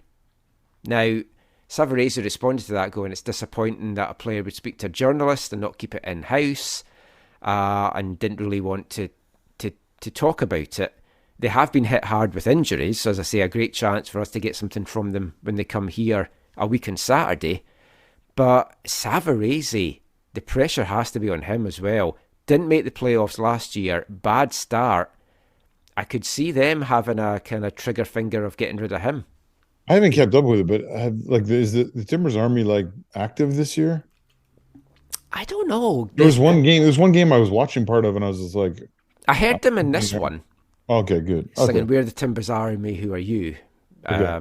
And they were loud, but there's been so much crap going on down in Portland on the Timbers and Thorns that I think it has sucked a bit of energy out of them. But Savarese, Steve, his coat's definitely in a sugly peg. Yeah, and it just depends. If I look at history, the Whitecaps might be the perfect opponent for the Timbers. We're talking about the Whitecaps couldn't take points off them. That's true. It could be it could be the perfect opponent for them too. So we'll see like how it works. But yeah, I agree that Portland's been horribly disappointing this year. It was Austin 1, Colorado 1. John Gallagher scored 5 minutes into this one for Austin, and then Kevin Cabral equalised 5 minutes from time for Colorado, who I would say were the better team for 3/4 of this game. And Austin, I don't know what it is with them. They're just not themselves this year. It's the kit. Yeah, could be. Although, yeah. It's given them migraines and motion sickness. It certainly gives me that when I watch it. Houston 1, Red Bulls 0, second straight clean sheet for the Dynamo. Amini Bassi's 55th minute penalty, the difference maker there. Clearly, my presence in Houston has helped them out big time. Yeah. Yes. Oh, did you? You didn't make it along to the game in the end, did you? No, I could. I was going to go to the Austin Houston game. That would have been, but the place was like the stadium was like an hour and a half away. It was the night before an early flight, so I had. There's no way I could make it back. That makes sense. Always good to see Dead Bull lose. Yes. Kansas City 1, Seattle 4. Kansas City took the lead in the 5th minute through Willie Agada and then just basically collapsed. Jordan Morris scored 4 goals in this, taking his tally for the season to 7. And if this keeps up, he's going to get back in the US national team mix, you would have to think, although they seem very loath to call up MLS players at the moment in that. Leo Chu as well tied a league record for getting 4 assists in this game. The Brazilian who's just looking on fire for Seattle. Seattle in general, I think, I thought they were going to have a better season, but I think they might even be favourites for the West. It looks to me it's between them and LAFC, I think. Because you can't expect St. Louis to keep up this, or can they? But we'll come to them in a sec. Don't call it a comeback. If the thing is, if Jordan Morris doesn't get called up and he keeps this kind of pace up, we're going to have to look at Jordan Morris's father's Twitter account. And Ben Sweat was sent off for a second yellow in this one for Kansas City, but Seattle had gone 2-1 up by that point and then added another 2. And then we mentioned St. Louis. 4-0 win at RSL. The St. Louis juggernaut keeps on rolling, but I might want to say the St. Louis second half juggernaut keeps on rolling because they've been phenomenal in the second half of these games. RSL, clearly the better team in this one in the first half. Neither team could score, and then St. Louis came out after the break on fire, hit 4 goals, 2 more for Klaus, the second of which, yet another gift. Paulo Ruiz just passes the ball right to him again. It's like, fucking hell. Is he like invisible on this pitch or something? Has he got a Harry Potter cloak of invisibility that he just goes, ha ha? It is so weird. Is that the 3rd or 4th time now? 3rd time that there's been a pass back that he's just pounced on and buried. Well, actually, the one time it was a different guy, but yeah. Oh yeah, it wasn't close. Yeah, it wasn't Lewis. But yeah, it was the guy. It was the guy from. It was the guy who Stroud or whatever who played for Austin and his team. Right. But no, it's unbelievable, man. It's unbelievable. And the thing is, it continues the love affair between Manuel and St. Louis on Twitter. Yes. Every time something like this comes up. It's the German connections. It's the Lutz connection, yeah. Yeah. I got Lutz on this show, actually, because I keep saying we want to get him on a show, so we'll get him on soon. I definitely want to talk to him about what's happening down there in St. Louis. It looks absolutely amazing atmosphere in their home games and on the pitch. They're just looking superb, home and away. It was LAFC 2, Dallas 1. LAFC continued to impress in attack. Timothy Tillman fired in my head in the first half. They definitely look susceptible at the back. And I know folk might poo-poo me for thinking that the Whitecaps have a chance in this Champions League game, but I still think they do because of this away goals thing and having the first leg at BC Place and how poor LA do up here. Because they look susceptible back there. Dallas went down to 10 men. A video review had changed a yellow to red for Bumazi. That was in the 35th minute. But then the short-handed side tied things up in the 73rd through to Fari after the LA defence just dealt horribly with an in-swinging free kick into the 6-yard box. Vela got brought down for a penalty, then crashed that off the bar in the 79th before Buanga hit the winner from a ridiculous position it was 6 minutes to go. I have no idea how that ended up in the back of the net, but it did, and it gave LAFC the 3 points. But you're talking about LAFC being susceptible to back. Hasn't that been their story all along? They're always like great in attack, but just good. And the only year I think that they weren't is when last year when Crepeau was in it, that they had a little bit of more organization. What's his timeline too? He should be back. He's going to be back training in April, and they think he might be good to go June or July. June or July, yeah. Which is fantastic for Max, and hopefully he does get back.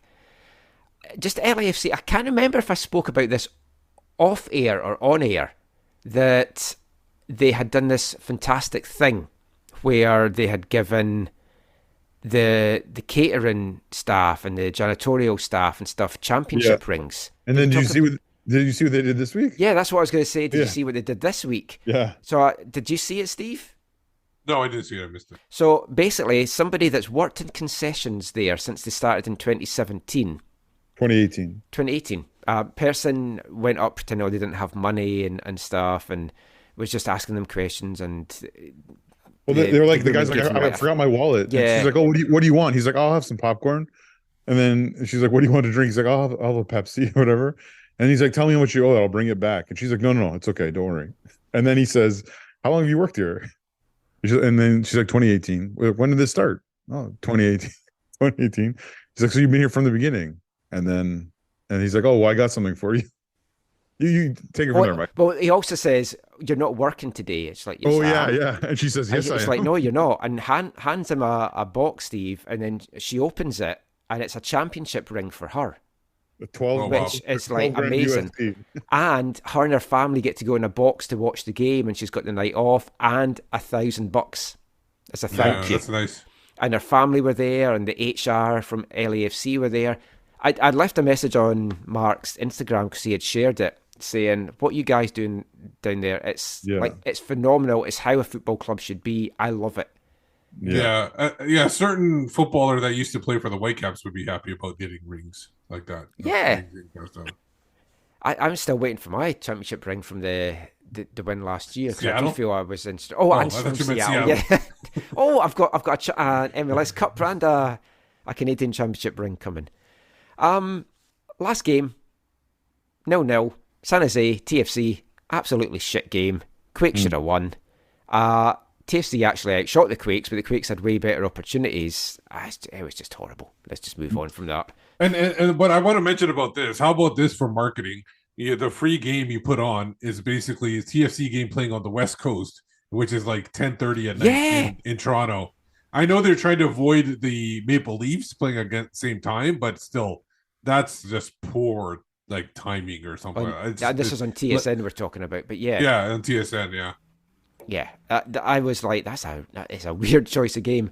If we have a look at the Western Conference standings, out on top, 100% record, 5 wins from 5, 15 points on the board. St. Louis, tremendous start for them.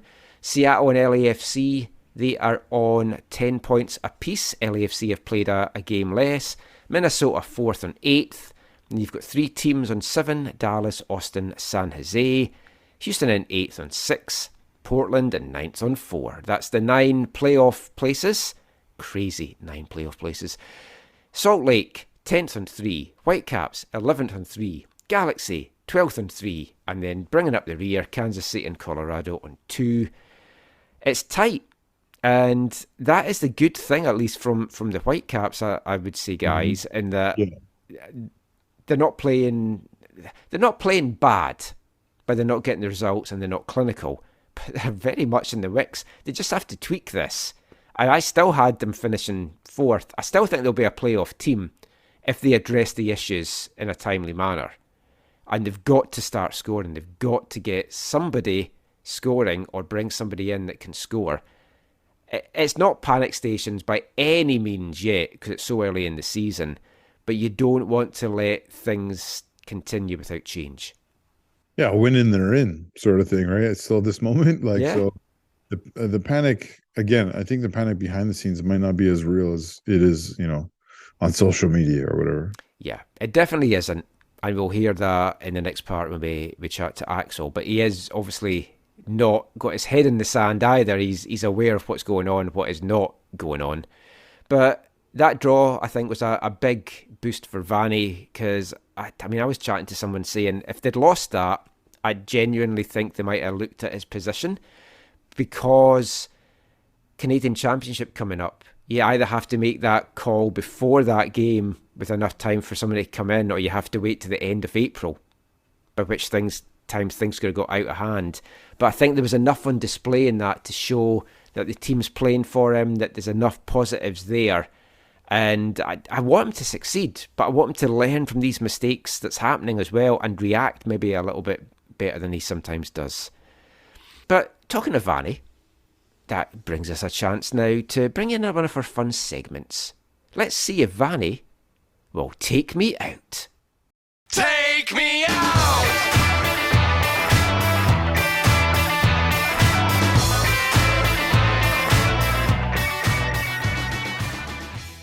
So you're at home, you decide you can't be bothered cooking. So you and your wife get some takeout food. What would be your takeout food of choice? What is your favourite kind of takeaway? Number one by far is pizza. Pizza is my takeaway choice.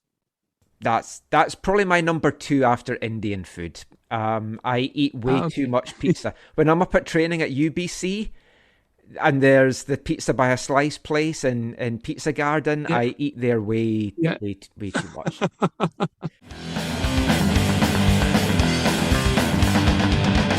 is my favourite food. It's just heavenly bliss. I love pizza, hot chocolate. It's just the best there is, 'cause anytime, day or night, you can get a pizza. After the gig, after the fight, a Chinese pizza. Vanni Sartini there, the Italian.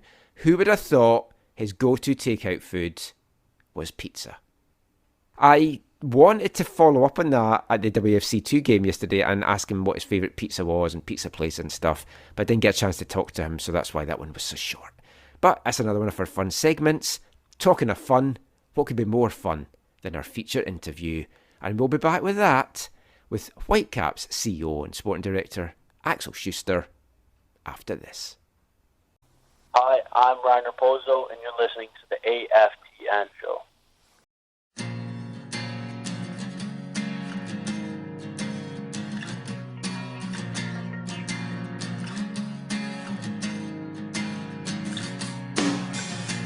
Do you worry that you're not liked?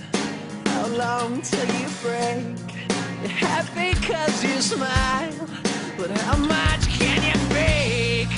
An ordinary boy, an ordinary name, but ordinary is just not good enough today. And now, ooh, ow, ow, ooh, ow, ow, ooh. And now, ooh, ow, ow, ooh, ow, ow, ooh. Alone, alone, alone, alone, alone, alone, alone, alone. I'm thinking, why, yeah, Superman's dead, yeah, living in my head, yeah, we'll just laugh instead. Worry about the weather. Welcome back to the AFTN Soccer Show on CITR Radio 101.9 FM. And we're kicking off this part with some Canadian content. From 1997, from their second album Clumsy, Our Lady Peace, Superman's Dead, reached number 2 in the alternative chart here, I think number 17 in the main Canadian chart. And, of course, without Our Lady Peace, there would be no AFTN Soccer Show. I don't know if I've ever explained on this show how I met my wife. You have. I know you guys know, but a quick summary for anyone that is unaware. I was over here in 1997, came over for New Year, was in the hotel, Much Music was on, Our Lady Peace, Countdown, it was Superman's Dead, Automatic Flowers, loved it, bought the CD, had my trip, went back to Scotland. About a year later, I was just bored, and I thought, oh, they've got like a fan message board. I'll kind of check that out. Went on that message board, started talking to my wife, now, Caitlin. But for about a year and a half, we chatted on and off online, chatted on the board to her and a few other people. I was coming over here in 2001 on vacation. She said she would show me around. Fell in love, got married, been married for 20 years, been together for 22 years, and it's all because of Our Lady Peace. So they've got a lot to answer for, Caitlin feels, in many regards. We got interviewed by Our Lady Peace about us coming together because someone had tipped them off. So I've never ever seen that interview. They were going to do it for a DVD extra. I don't even know if it featured on anything. But yeah, ultimately, they are responsible then for me moving to Canada, starting the podcast. So thank you to Rainmaker and the rest of the lads. Now, I just want to bring up that it's actually not, this is not my favorite song about Superman by a Canadian rock band. My favorite would be Crash Test Dummies Superman song.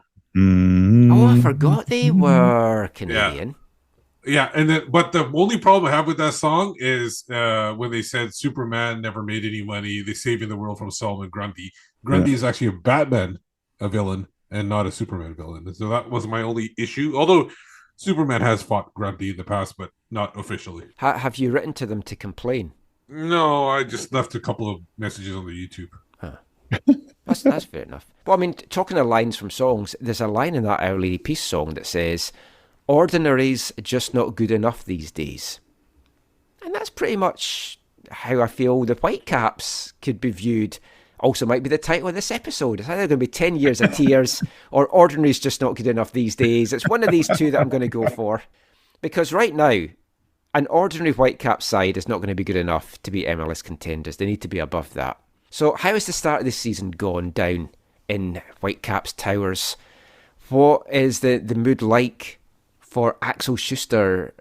Is it panic stations? Does he feel this time? Does he like what he's seen from the team? There's been some changes off the pitch this week that was announced as well, and Director of Recruitment Nikos Overhuel moving on. So go stick the kettle on, grab a chocolate digestive, sit down and enjoy our feature interview for this show with Whitecaps CEO and Sporting Director Axel Schuster.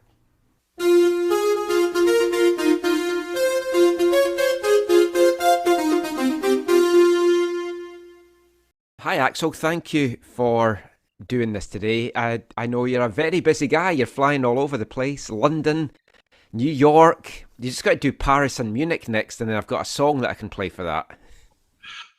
Yeah, so believe me, there's no better place than Vancouver. So I would prefer to stay there, but honestly, there is work to be done. So and I don't want to complain. It's part of my job. So we have still to work on a few things, and we have still to do a few things better. So and to improve a few things, and then you have to travel and to go. Because the one thing, unfortunately, Vancouver is so beautiful that everyone says that. And, oh yeah, but it's also far away from a lot of other cities in the world. Oh, so yeah. you cannot expect only because it's so beautiful that everyone is coming to Vancouver. So you sometimes have to go to the people. That's true. Well, thank you for taking time to join us today. This is our 10th anniversary show. We've been doing this podcast for 10 years. So I wanted to get you on just to chat some Whitecaps stuff, and I guess start off by saying the start to the season isn't really what you were hoping for, I'm sure. But how are you feeling about things 5 games in? Yeah, first of all, I want to start with congratulating, because 10 years is an amazing timeline, and I know a lot of podcasts and a lot of shows that haven't survived 10 years. So you're obviously doing something right, because otherwise you. So I really much appreciate that the work you are doing, because still we have to do a lot more to connect with our fans, supporters, and having various platforms to do that. And you are obviously one, and that is also very much liked by our supporters. So congratulations to 10 years. And now about our first weeks, not years. I I have a little mixed feelings about it. On one side, I know development is not always going straight upwards and forward, and so you have to accept that there are moments of readjustments and corrections, and that you have to hang in if you're on the right path, even if results are not always going your way. I would say if we look at development, the team is definitely playing a better game, and they're definitely playing better soccer. We have improved our game by far in possession. And if I go back to the game last weekend, I think 1-2 years ago, we have looked at such games of teams that have played like us, and we would have said, wow, we would like to be that team that goes to Minnesota and has 23 shots and even 14 from inside the box, not all from somewhere far off the goal. And then at the end, you really need the last second of the game to get a point there. So the one thing that is important for me, that we all continue to believe in the process, because if you score 23 times on the opposition's goal and you have more than 60% of possession, the likelihood that you win games and that you get the points is far higher than the other way around. Because I think this is the one big step that we have done. The thing that is missing is that we really converted into goals. We have higher X goals and higher X threats than our opponents. And I sometimes, if I'm in a moment where I questioning all the things myself, I think, okay, would you be happy if it would be the other way? We would have got some results and some points, but we would have been always very lucky with getting the results. And I think in the long term, I would be more concerned with that, because there is no guarantee that you continue to get the points if you are never the team that is the better team in the game. So said that, mixed feelings. On one side, we were doing some steps in the right direction. Our development looks actually right, but of course it's a result game, and we have to work on the results, and we have to work on that. I think we had also some promising minutes from very young lads that haven't played a lot before or are new in our team. So also those things have still to come together. And then I am still believe that we can make far more points in the first 8 games than we have done last year. And we have now 2 home games. And why we should not win those 2 home games in the league. And I think then we could speak again and everyone would feel better about the situation. Yeah, I think most people watching the team this season sees that they're playing better football. And as you say, playing bad and getting results isn't sustainable. Likewise, playing as well and dominating, getting shots, but not getting the results isn't going to continue. Looking at the hard facts, 3 points from the first 15 available, 4 points dropped at home. It's 1 point worse off than last year. And you talked a lot, Vanni talked a lot, the players talked a lot about the bad start last year.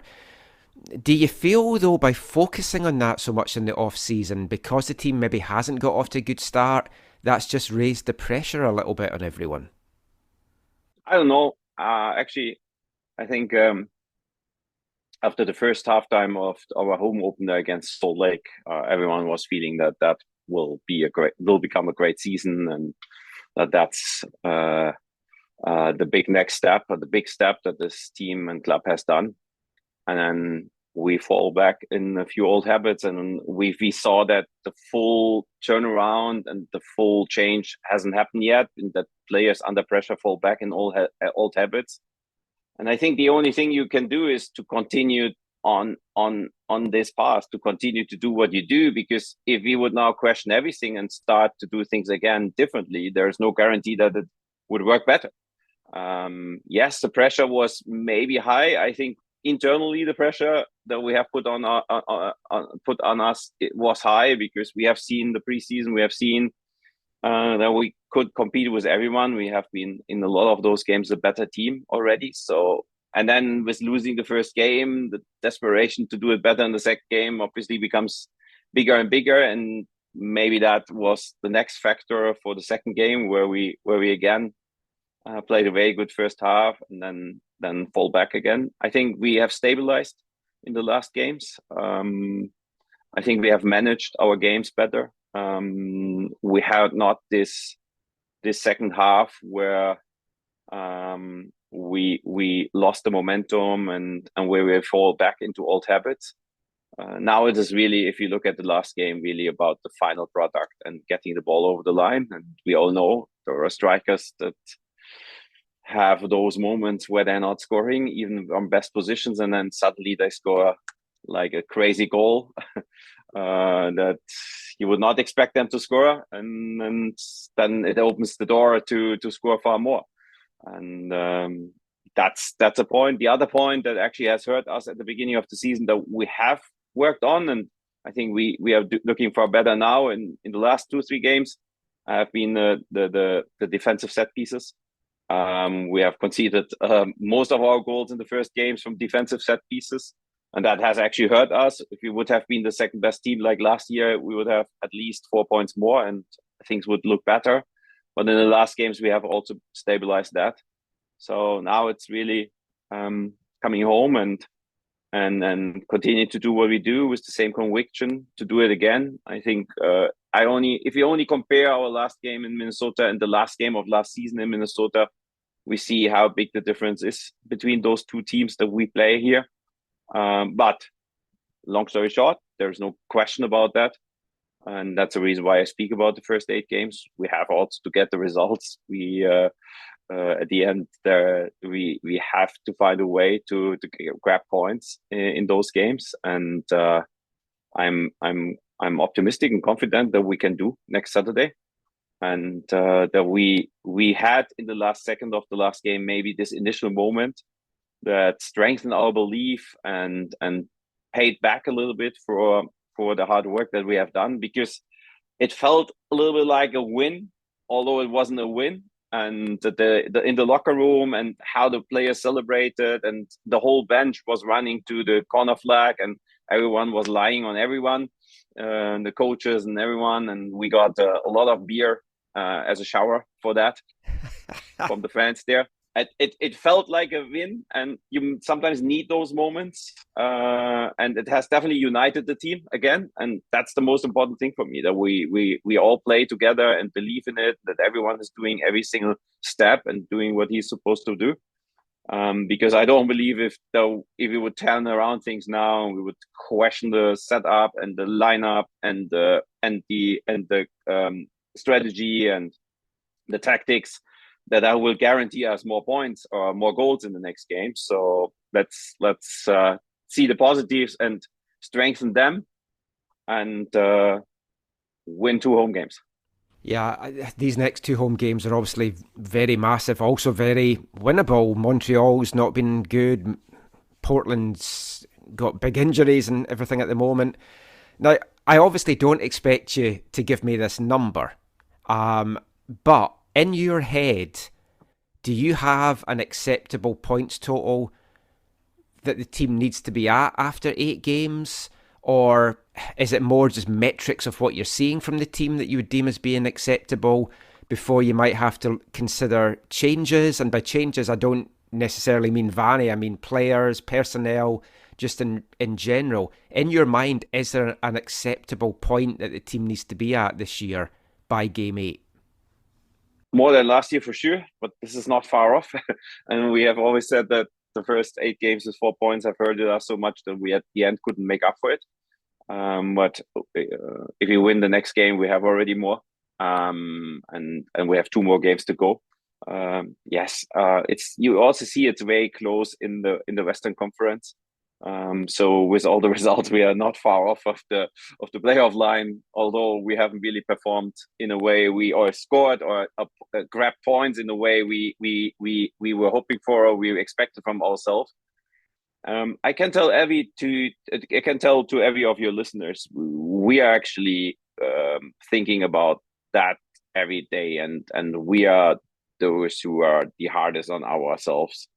I think that actually when I read some of the stuff or I speak with fans, there is a lot of positivity around it because the people see that the performance has become better. I can tell you that we are really hard on ourselves and discuss every single thing, every single little decision, every single performance. We get 2 performance reviews. We build 2 performance reviews every week. There are many pages long. We have a meeting after every game with every department involved, where everyone speaks openly.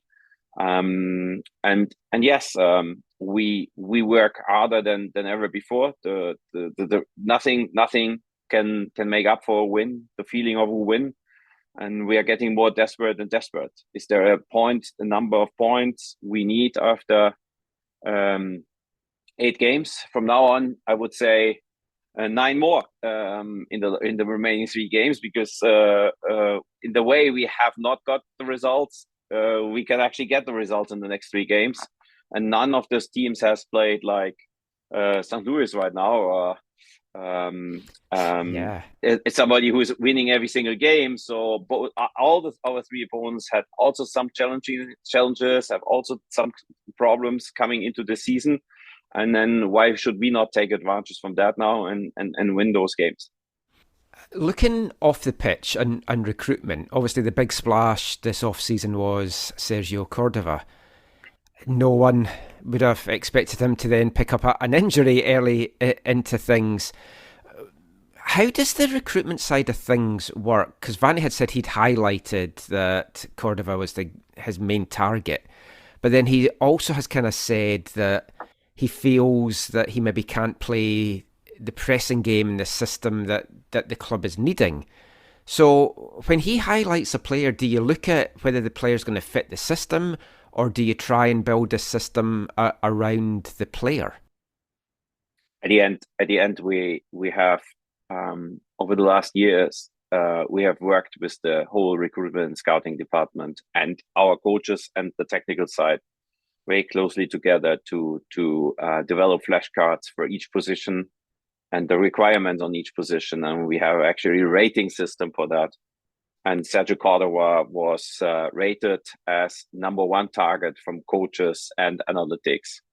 And so if there are areas where he has to grow to fit perfectly to what we want to play, then this is something we expect him to do.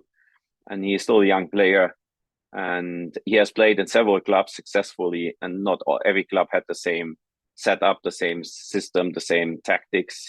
Coaches have changed in his time in Augsburg. He was 5 years in the Bundesliga, and he is able to adapt to it. I think the one thing that actually wasn't ideal for him was that because of the long time it took to really get him, and also the long final acquisition process, he wasn't in perfect shape. And I think he's a player who needs to be in perfect shape to play the way we want him to play.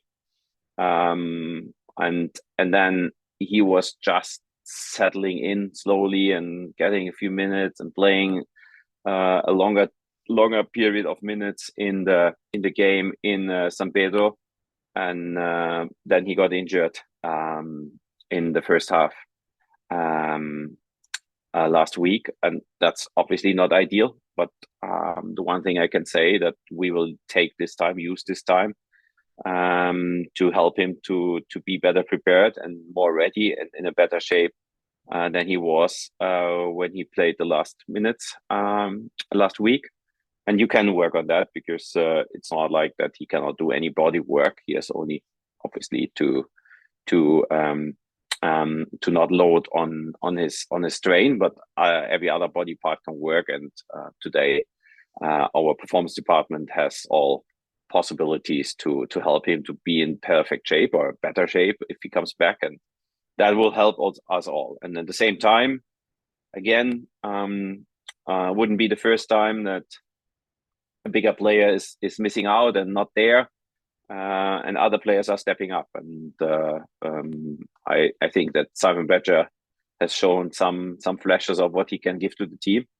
Diber Casedo was back after a very, very long time. And if I want to remind everyone, if I can remind everyone, that Diber was one of our most dangerous and most important attacking pieces before his injury last season. because he's a very different player than most of the players we have, and he gives us something different. He gives us possession in the final third, and a very good passing skill and dribbling. So there are other players that can step in. We have actually invested in depth. We have signed for each position several players, and we have now for each position several players. So we are prepared for this scenario.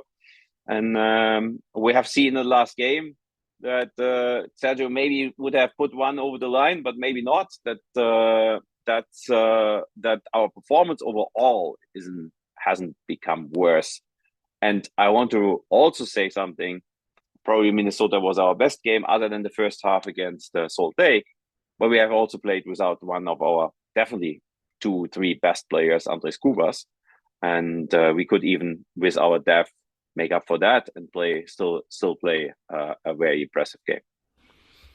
I mean, I would also note though as well that Minnesota were missing 7 starters from the week before as well, so I don't know how much you can take a good performance as it was against a full strength Minnesota. I know I can hear folks shouting as they listen to this just now. I mean, are you keeping an open mind? I only want to add to that we have played in preseason against Minnesota with their best lineup and our best lineup, and the game hasn't looked actually not that different. We have also dominated that game and won that game. So I would say that it wasn't only by for the reason that they were missing so many players. We were missing 2 DPs either. Yeah. So and Jermaine Brown, who has played really good in the first game. So long story short, I think it was very much equalized who was missing on both sides. And at the end, it wasn't like a slightly better performance than Minnesota. It was a clearly dominant performance of us in this game on the road in Minnesota. Are you keeping an open mind, depending on how results go, as to whether you might dip back into the transfer market before the window closes, or do you feel what you've got just now, that's going to be it until at least the summer, and then you'll review things then? Right now, if we look at the performance last weekend, and we haven't even started Cubas and Jermaine Brown because they haven't been available. I think it's not a question of depth and the quality of the players that we have there. But as we said before, we strongly believe that our performance is the main key to win games and to become successful. If we would find out that for whatever reason that doesn't work, we would have to think about readjusting things, and then everything is up to discussions and also for changes, and then we have to make our decisions. But at the end, in the last 2 games, we always had the chance to score another goal. And if I want to remind that Galaxy, Brian White was running alone 1-on-1 on the goalkeeper very late in the game, and if we would have scored there, we would have won 2-1. And against Minnesota, if we would have scored earlier a goal, we would probably have also won, and we wouldn't discuss that. And we cannot always every decision or make changes on such small things. If we find out that they are becoming bigger things, then we have to think about that, because the one thing is, what do we do with the players that we have that are performing quite well? And actually, it is right now a little bit a different situation than we had before. We have received a lot of interest and questions about our players, and we are consistently saying no, because we want to keep our squad together and we want to keep the players together. And so obviously there are a few players that are not doing such a bad job, and still the results are not going our way. So let's work on the results, and then I think those question marks will go away. Yeah, when Carl Robinson was here, he used the phrase fine lines a lot, and he was quite mocked for it, but he's always been right, because football is a game of fine lines. Because you just look at, like, that Brian White chance, for example, if that goes in, we're looking at a whole different conversation, we're looking at a whole different league table, different conversations about Brian's form, stuff like that. Staying on recruitment, obviously on Friday it was announced that Nikos Overhool had moved on from the club, which was a big surprise, I think, to a number of people. Was that in the works for a long time, or did it kind of come out of the blue to you? No, it wasn't in the works for a long time. And yes, it's part of our business, and something that I have learned over the many years I'm in this business, since 1999 actually. So I'm getting old now. That this is normal in our business, that people move on from time to time, or that there is a change, and I think it's a game of change on all positions. If you look at teams 3 years after, you find out how small the group is of players that are still there, of coaches. You always get then those wonderful reports about the longest serving coach. I just saw it on one of my flights about comparison in leagues, and you're actually getting shocked that other than 1 or 2 coaches, everyone is only there for a little bit more or less than 12 months in most of the leagues. So it is a game of change, and I have done 2 changes in my life because I felt I need a new challenge, and I need to move on, and I need to get to a different place, and actually feeling a new challenge. So the only thing I can do here is to say thank you to Nikos. I think he was the right fit. I met him one day before COVID really broke out, and so he couldn't come to Vancouver for a long time. But I have met with him in London at the beginning of the year of 2020, and he has helped us to build a setup that I think he can be proud of, and we can be very happy with, because the one thing I have to say is that his work that he has done will continue in some way, because it's a total different department now, a total different process now, and many people are involved in that. And what is not fair in this business very often, that everything is focused on a very few key guys. On the players, absolutely fine, but then it's focused on the head coach and how many people are speaking about the medical team that is making a player fit or not fit, and the performance team that helps to get the players in shape, and the operational team that has, by the way, also done an amazing job in the last weeks with all the travel to Honduras back and forth, and that the team could perform in that way with this amount of away games is also the reasons, also because they have done a good job. So also behind Nikos, we have built a team, and if we sign a player today, now we have a document that has a high number of 30, so almost 40 pages, and a lot of people have worked on this document, and that will help us to continue to work on the level and in the way we have worked over the last years. And as it is a game of change, that also means that our department will probably have some changes at some point.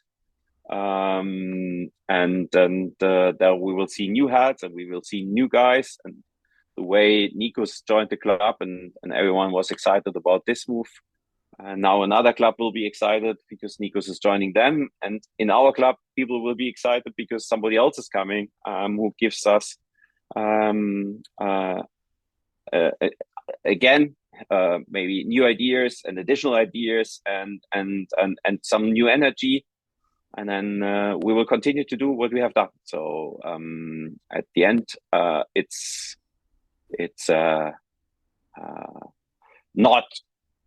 not what everyone was hoping for, but the one thing I can tell everyone, it's not as bad, or it will not fall back to how it was before, and people will see that. I'm anyway always a believer in speaking about what really has happened and how things have developed after a year of period, and not after a week or 2 weeks. And so I would say, please give everyone else who is working in this department, and also us, the chance to prove that we will continue on in that way, Nikos has helped us to build this department. I've got one final thing to ask you, but before that, just to continue on just a little bit from what you just said there, I think with Nikos coming in, the whole setup of the recruitment department, it's what the club's needed for ages, and it's been a breath of fresh air. So from what I'm hearing from you, it doesn't sound like you're going to be moving away from that kind of stats bomb analytical side of things. That is still the approach the club's going to take.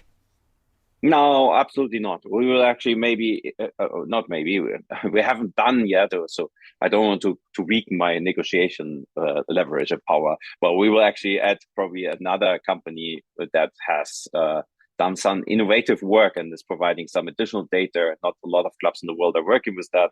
So we will continue on this path. We will do even more. We will, as I said before, prove that the process that has been put in place is strong and is still existing, and that the next signings will be checked and selected and scouted in the same way we have done in the last years. And for that, I have to also to say to Nikos, because he was a very important pioneer for us in building this department and setting the standards.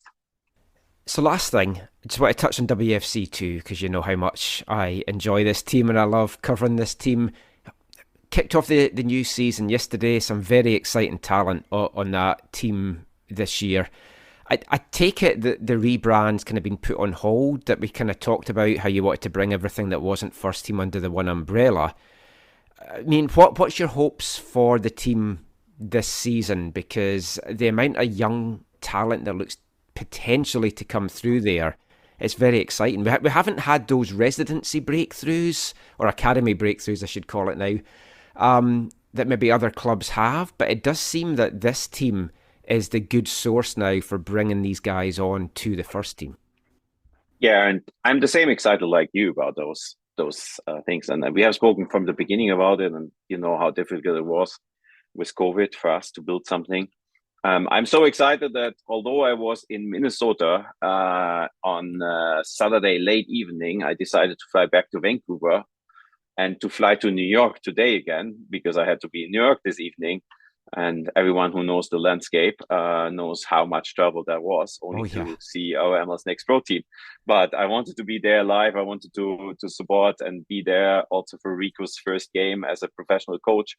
And I wanted to see all this young talent, although not even all talent was there for various reasons, with injuries and the national team players that have been with New Zealand.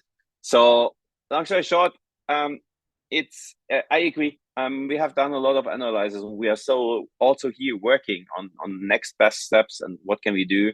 We also have to accept that our market and our homegrown territory is very different to other markets.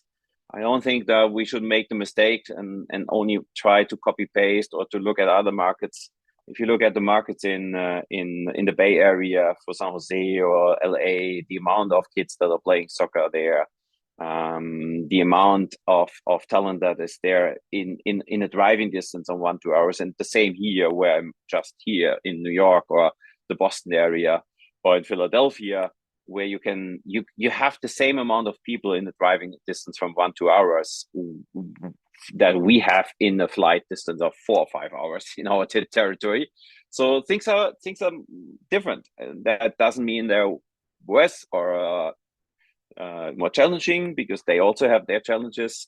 They're just different. And I think this team is the top of the development pyramid, and that's definitely the case. And we have made that way clear. The rebranding and putting everything under one roof will come, but we also have to respect that our youth teams are playing a different calendar. So this is also in consideration still.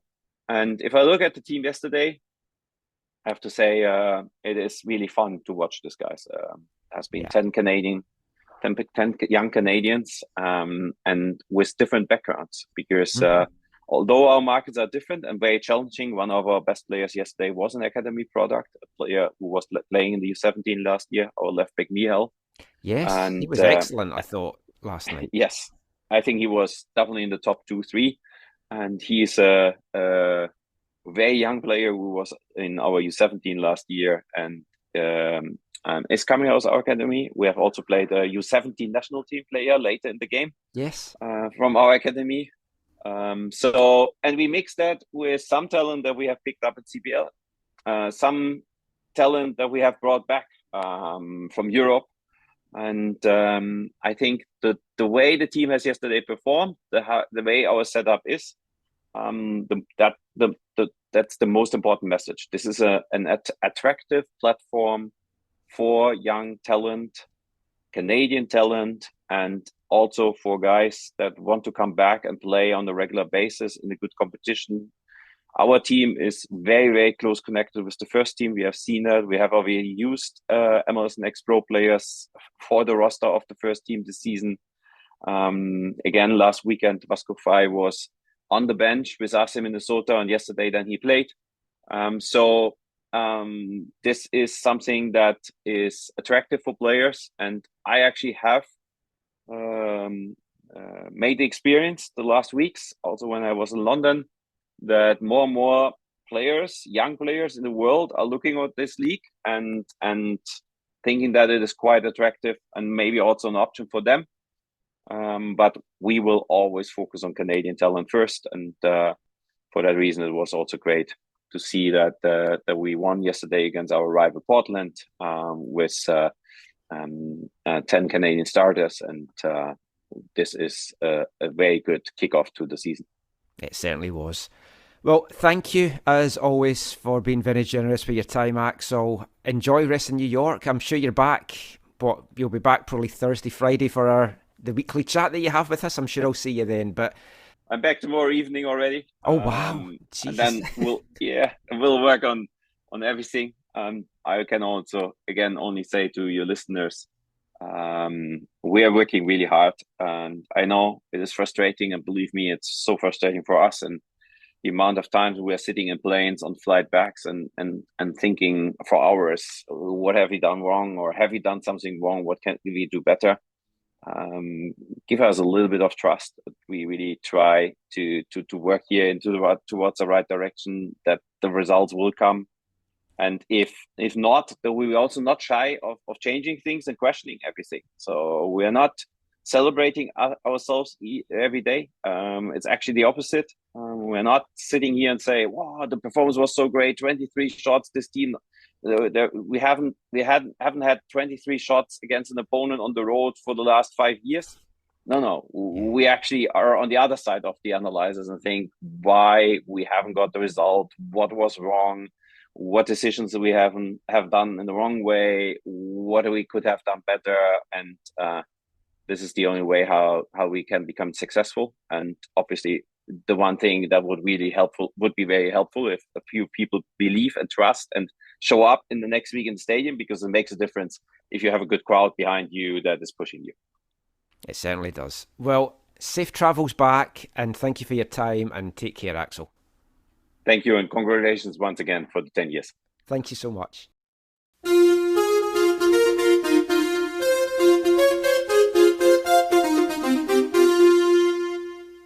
Some great stuff from Axel there, very honest stuff, and I mean, he knows it's not perfect just now, but he sees the signs, that I see the signs, that things are there. They just need to get everything clicking, get more clinical in front of goal, cut out the silly mistakes, stop doing the same things over and over again, but also not afraid to make changes if need be, if things aren't going right. And we talked in the last part, I said, he's going to have a points total in mind. And when I said to him, I didn't think, I don't expect you to give me the points total they expect to have over the next 8 games. And then he went on to say, yeah, he's looking for 9 from these next 3. So he's got a points total. He ultimately wants them to be better off at the end of 8 games than they were last year, which they will be, you would have to think, because that was just 5 points from the end of those 8 games.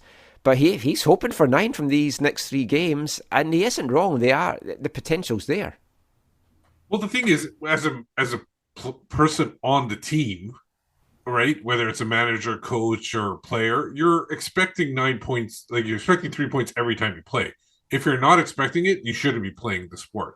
We're the ones that should be saying, "Oh, maybe you get 6 out of these or 7 out of these," but they should be expecting. If I hear them saying, "Oh, we should get 7 out of 9," I'd question whether they should be the manager of the team or not, or the coach or the player. That's fair. That's a fair point, Steve. Yeah. So we talked there about recruitment off the pitch, and he's not going to say no to bringing people in, and he's talked that there has been a number of inquiries for players on his team, so that shows that they're doing well. But obviously, you don't want to let the players go that's making things tick just now either, which is probably the players that's going to be standing out. I can imagine there's a lot of teams looking at Andris Kubis, for example, and going, "Oh, we'd like him. Please do not let him go." But when it comes to recruitment, is the direction going to change with the departure of Nikos Overheul? And seemingly not. And his departure was announced on Friday afternoon. It was that good old-fashioned late Friday night news dump. Mutually agreed to part ways. And despite what some people might want to think of it, it has been mutual. Axel said there, it's been on the cards for a while. And from what he's told me there, it does sound like Nikos just wants a new challenge. He's been in the job. He comes from a stats bomb background. Joined the Whitecaps as scouting consultant in October 2020, then got the director of recruitment position 4 months later. So he's had the job for just over 2 years, and I think he feels that he just wants a new challenge now, and that is fair. They're sad to see him go. Axel's praising what he's done. I'd heard about 6 weeks ago, an agent had got in touch with me saying, "Oh, is Nikos Overheul still at the club?" I was like, "Yeah, as far as I know, yeah." And he said, "Oh, because someone's mentioned that he's moved on, or he's going to be moving on, and I'm just trying to get hold of him." So it's obviously something that they've been thinking about for a while. How do you think his time here will be viewed, Zach? He's overseen the likes of Kubis and Gold coming in. The whole recruitment department's been set up, finally, in the way that a proper club should be run. They've got a great scouting network. They've got MLS deals done now that never seemed to get done before. I have to think they're going to look back at this time as favourable. I think it's a mixed bag. I think some of the moves that he made. Well, first off, yeah, you're right. He helped in laying some parts of the foundation, so that's obviously very positive.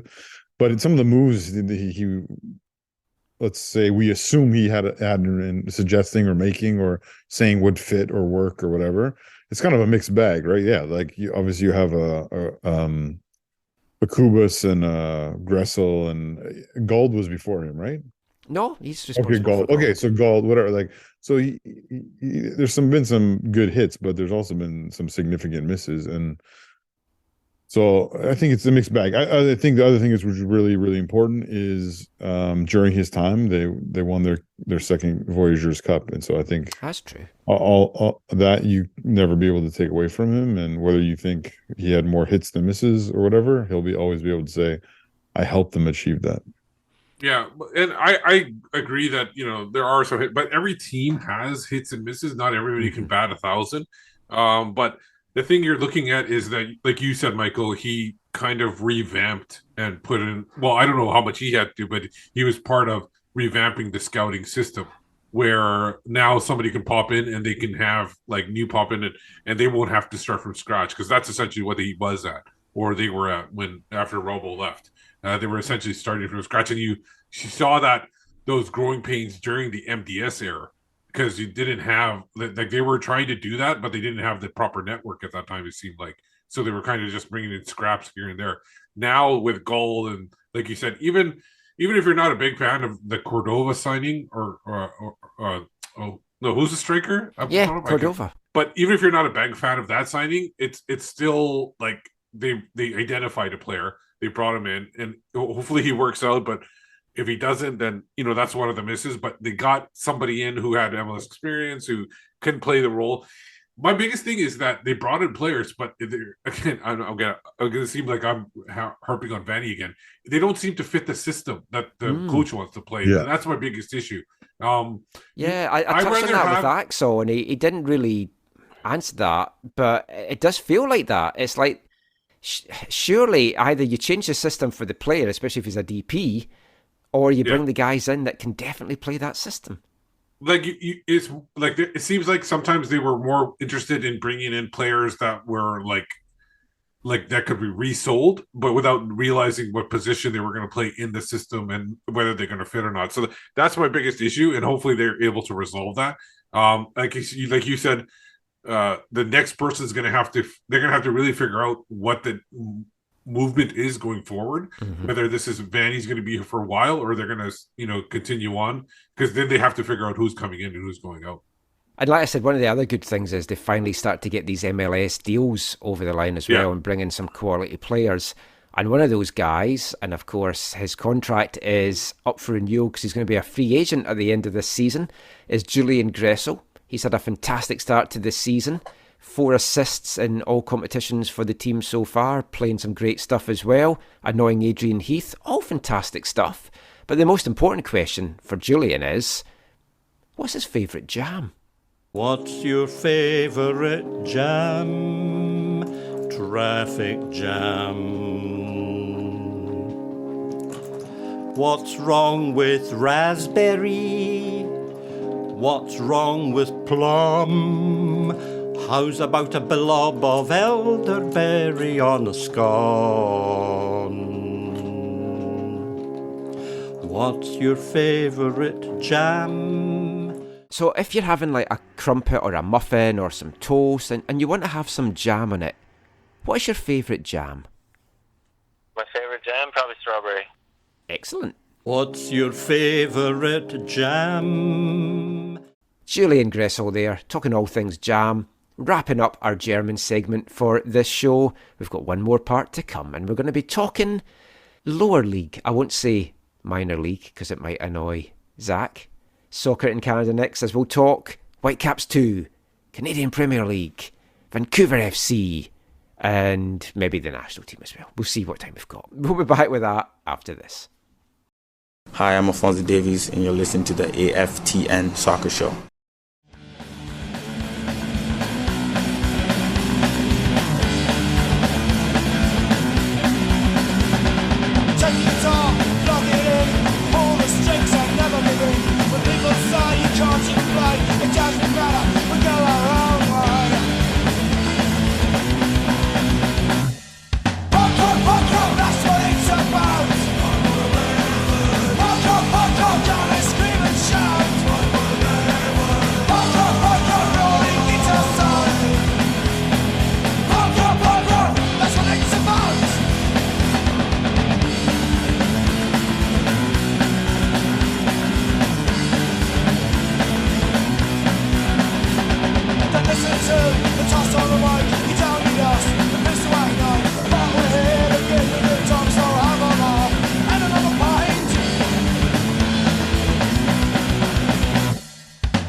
Welcome back to the AFTN Soccer Show on CITR Radio 101.9 FM. And kicking off this part, it may or may not be the last song from our Artist of the Month for March here at AFTN. Depends if I bring out a show later in the week. But if it is the last song from them, it's a great way to go out. It's their debut single from 1999, Luxembourg band The Skinflicks. That's their single Punk Rock. And the lyrics in that, punk rock, that's what it's about. And that's really what the podcast's about. We play punk music and other music that you don't like. We talk about football. We have some fun along the way. That's been our MO for 10 years, and it's going to be our MO for the next 10 years. That could be the title of the podcast too. That's what it's all about, or that's what it's about. Sounds like we're going to do the hokey cokey, as I say, and the hokey pokey that you say out over here.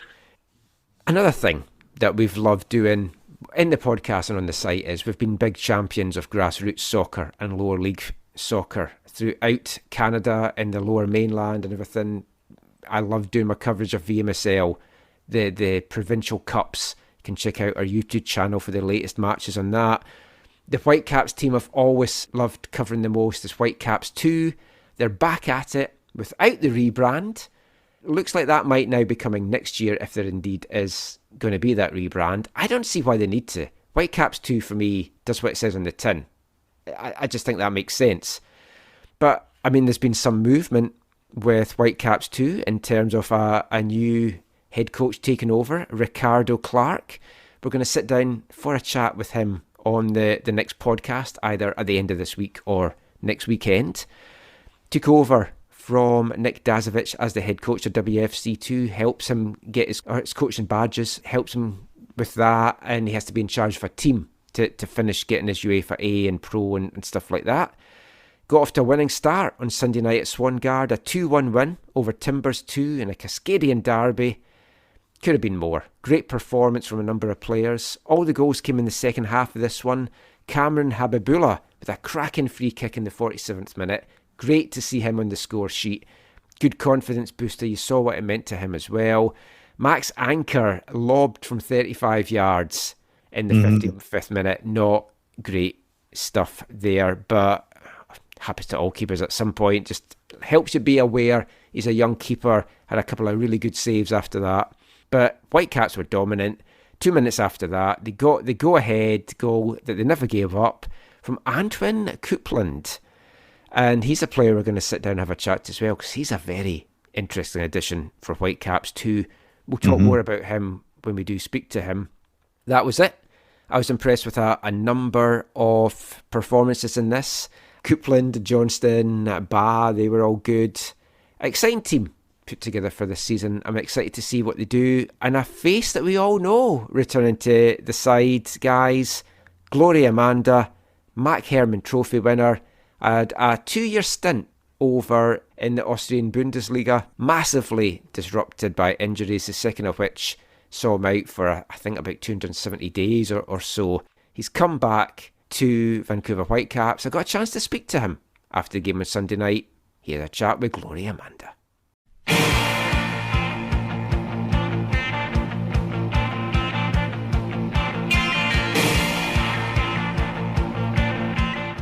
So Gloria, it's great to see you in Whitecap colours again. It's been 6 years since you were with WFC2. What was it like being back out on the pitches of Whitecap? Oh, it's been amazing. You know, it's great to be back in the program, back in the organisation.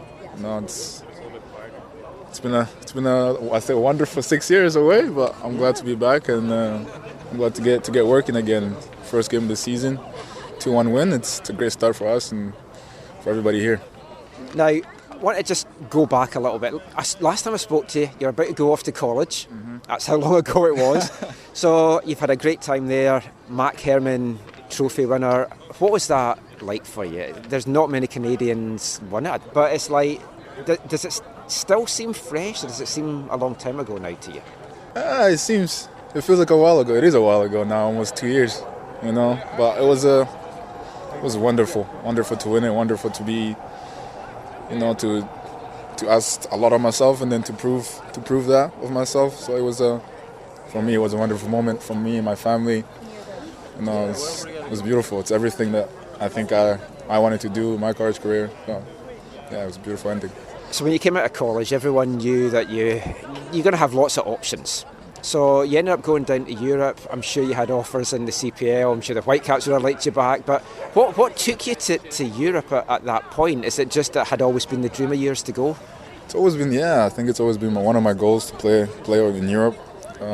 When the opportunity came, it was difficult to say no. And for it being out in our first division in Europe, it was, for me, I spoke to my family. You know, I spoke to my brothers, my dad. Because everybody was telling me it's a rush, you know, I'm rushing everything. But I believed in myself. I thought I could do it, and I went over there, and I think I did well, and I think I proved myself. But I think injuries kind of delayed my progress. So, I mean, how hard was it going over there? Yeah, going to a country. Did you speak any German before you went there? No, nothing at all. Yeah. See, I did that at school.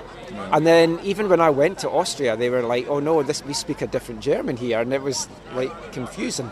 But to go there, to foreign country and still during COVID, really, and things are still getting locked down. What was that like? It was a weird experience because it's like, it was weird because this was when the COVID was still a big thing.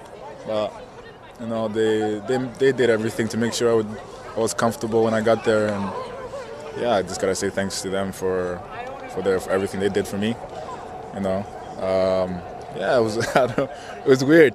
I think it's the best word for it. Yeah, I was just thinking that when I was thinking of the chat to you. I was like, you went there, but things would still be locked down, so you couldn't even go and explore. No, I would go to training, go to the hotel. Because I was in the hotel for the first 2-3 months.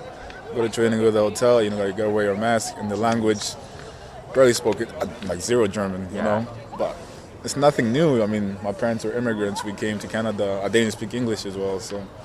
Something that you learn along the way. And it's a good learning experience, and like you've had that now. Has that given you a taste of going back over there? I know you had the injuries and that's kind of set you back. Has this kind of been a case of you want to come home, get yourself fit, show people what you can do again? Yeah, that's exactly what I want to do. You know, I want to come here, show everybody that I can play, I can fit, that injuries didn't stop me. Obviously, I'm still working hard, and it's a good 75 minutes a day. You know, I go shifting. There's obviously a lot to improve on. And I hope to start banging in more goals as usual. And yeah, I get to flying again. I would love to go back, back overseas. That's my goal, that's my dream, to go back over there and play over there. So when you ended up leaving Austria, I'm sure you had a lot of options, and I'm sure CPL teams were after you and various things like that. What made you come back then to the Whitecaps? Yeah, there was a lot of options for me. I wanted an environment that would get the best out of me in the period that I'm at right now. And I thought coming back here in Vancouver, being around this environment was the best situation for me. Yeah, I could have went to other places as well, I'm sure, but I thought coming back to Vancouver, being here, being around young boys that are hungry and push me, and I pushed them as well. So that's the environment I wanted to be in and get my ground running again. The team now seems very different to when it was when you had that season in 2017. Now you've got the guys pushing each other. Last year you saw like Simon Betcher's now got that first team contract with how he played in this team. You don't have to share too much if you don't want to, but what's the conversations been like with Vanni? Has he said, we want to just see what you do here just to show? We've seen guys getting call-ups. This new thing that MLS can do, you can get called up now for 4 times over the season. Was that all in the back of your mind, is that this was the good reason for coming back here? I can't share those conversations, obviously, but for me, for me personally, all I can control anyways is what I do on the pitch, how I prepare for the games, and for me, that's all I gotta focus on. I'm sure if he needs me and he sees what I do on the field and he values it, I'm sure he will take notice and he will call me up. I would love to get called up. That would be amazing. Yeah, I'd love to see you there as well. My focus is here with this group of young boys who are very talented, and I want to do my best to help them, and hopefully they can also do the best to help me as well. Cool, fantastic. Delighted to see you back in Vancouver. Good luck.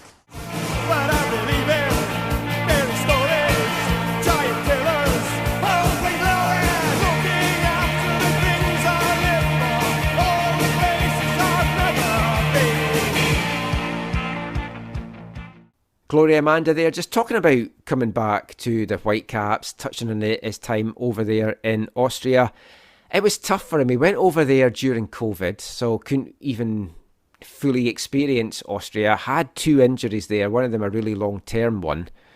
And, I mean, he's come back here to show what he can do, to get fit, to show the player that he is. I'm delighted that he's come back to the Whitecaps. There's going to have been CPL interest. If Vancouver FC were not all over trying to bring him here, I'd have been stunned. But he's a Whitecaps guy. He knows the organisation. You've got that lure of the call-ups to the first team that the Whitecaps do so well. And I think that has been something that's kind of played in his mind. It does raise the question, we've touched on it before, MLS Next Pro, it kind of seems to be the league of choice for some guys now over the Canadian Premier League. And I think part of it is financial, undoubtedly financial. Part of it, though, is that pathway where they're in that MLS system and they can get these call-ups, even if it's just for cup games or to be on the bench for shortage for injuries. I mean, you're a big CPL guy, Zach. Do you have any concerns, and I know we've touched on it before, that this might be the way that more and more Canadian players want to go, as opposed to the CPL? I'm not overly concerned at the moment. I think it's just a part of the reality of where things are at. And I think as the Canadian Premier League continues to grow, hopefully the salary budget increases with that and becomes even more of a landing spot for people. I mean, you could say, there obviously are pros and cons both ways, but I think ultimately probably WFC2 could probably offer him more money, like you said, than what he could get elsewhere. And like you said, the opportunities to play in the first team are probably alluring to him, and he probably thinks he's good enough to achieve that. So he would have looked good, I think, in a CPL side, and I think could have maybe even performed better or got developed better in that setting. But I think he has the chance to do similar things under Ricardo Clark. So it'll be interesting to see for him as an individual. Long term, I think. I think as the CPL continues to grow, I think it'll continue to entice young Canadians to choose it. I mean, it's interesting. I mean, you saw like a player like Mankier James come back, right, and go forge, and he's obviously at the other end of his career. See, I think the older ones will come back to CPL. It's the younger ones, though, I think they might feel there's just more opportunities for them. I mean, Axel touched on the fact that they've had lots of inquiries from overseas for players that want to come and play MLS Next Pro as a chance to kind of show themselves to the MLS teams. But the Whitecaps' MO for this team is to go down the Canadian route, Steve. And there was 10 Canadian starters yesterday. And it's a great proving ground. I wonder, like, for the guys that want to go and play in Europe, like Glory wants to go back and play in Europe. He's had that taste now. And I think a lot of guys, that's their dream. It's what John Herdman wants for guys. I do wonder whether MLS Next Pro will be looked at more favourably than even Canadian Premier League to people overseas, just because it's got MLS in the title. It probably does, but I don't see it as being a huge issue, because I feel like you just with. Like, if you have Canadian players here, you're developing a bigger pool of Canadian players, and maybe you're getting ones that, like, you're getting maybe late bloomers in CPL, young late bloomers that can actually develop. They have more time to develop. So I think you're just developing a bigger pool. Yeah, you might not have the names in the CPL, but if you think of it, for the most people, if Glory Menda had signed, how many people would know that he was? Unless it was obviously the team would advertise this, but a lot of people would know, oh, this is guys. They're looking for players on the field, and I think a lot of people can't accomplish that without the name. So I think it's good that you're having 10 Canadian players on WFC2, and then you're going to have Canadian players in the CPL and stuff like that. I think it's a bonus either way. It's just a matter of that right now it's stretching really thin for Canadian players, but I think more and more get added as the years go on, and I think. The WFC2 players this year, maybe a couple of them go back to CPL next year because they see that they maybe don't have a pathway up to MLS, so they want to play some more minutes or something like that. So I think you're always going to have like a movement going back and forth between CPL and MLS Pro. Yeah, it's not bad to have multiple pathways, to development, right, Michael? And so... Oh, no, yeah. I mean, I'm not knocking either. It's just, I was just genuinely wondering what your thoughts were on it. I mean, what I really like about what they've got with WFC2 this year is there's a lot of talent that and Glory touched on it, that they're going to push each other. Yeah. Because you also know you've got to be better than this guy if you want to get that call up to the MLS team. I mean, we had it last season, Easton Ongaro and Simon Betcher. Betcher proved himself for the whole season, and Garo did well when he came in. And I think the Whitecaps, from what I've read, seem to have said to Ongaro, look, we'd like you to stay in Next Pro for 2023 and we'll take a look at you over the start of the season. But he wanted that MLS deal. So because it wasn't forthcoming, he's gone back to the CPL. Yeah. And he's got I mean, he's looking very good for Pacific FC in pre-season. It could be that striker that they were badly missing last year. So, I mean, you've got that aspect. If we move on to the CPL now, in Vancouver FC, they had their latest friendly at the weekend, a 1-0 win in Richmond over FC Tigers, a Sandoval penalty, the difference maker there. I've heard it's a fantastic crowd, between 12 and 1,500 from Tom, our photographer, Tom Iwaziak, that was at the game. I couldn't make it out in the end. And I know, Zach, something cropped up for you. You weren't able to make it out, but it looked a great turnout. Well done to FC Tigers and Fusion for putting that event on. And it's great to see the team moving into all these communities. We've had a game in Surrey, we've had a game in Langley, we've had this game in Richmond. They've got a couple more games coming up. They're going to be playing TSS, they're going to be playing Altitude FC, and I think the Altitude game might actually be in North Van as well, so to take it to that community. So I like what they're doing with that. And tied in with that is their new home kit, which I just want to get your thoughts on these new kits. Now, when they were launched on Saturday night, I tweeted out, I'm a bit underwhelmed by these. I'm not a fan of either of the two kits. I have to say, I am very much in the minority here. The vast majority of people that replied love it.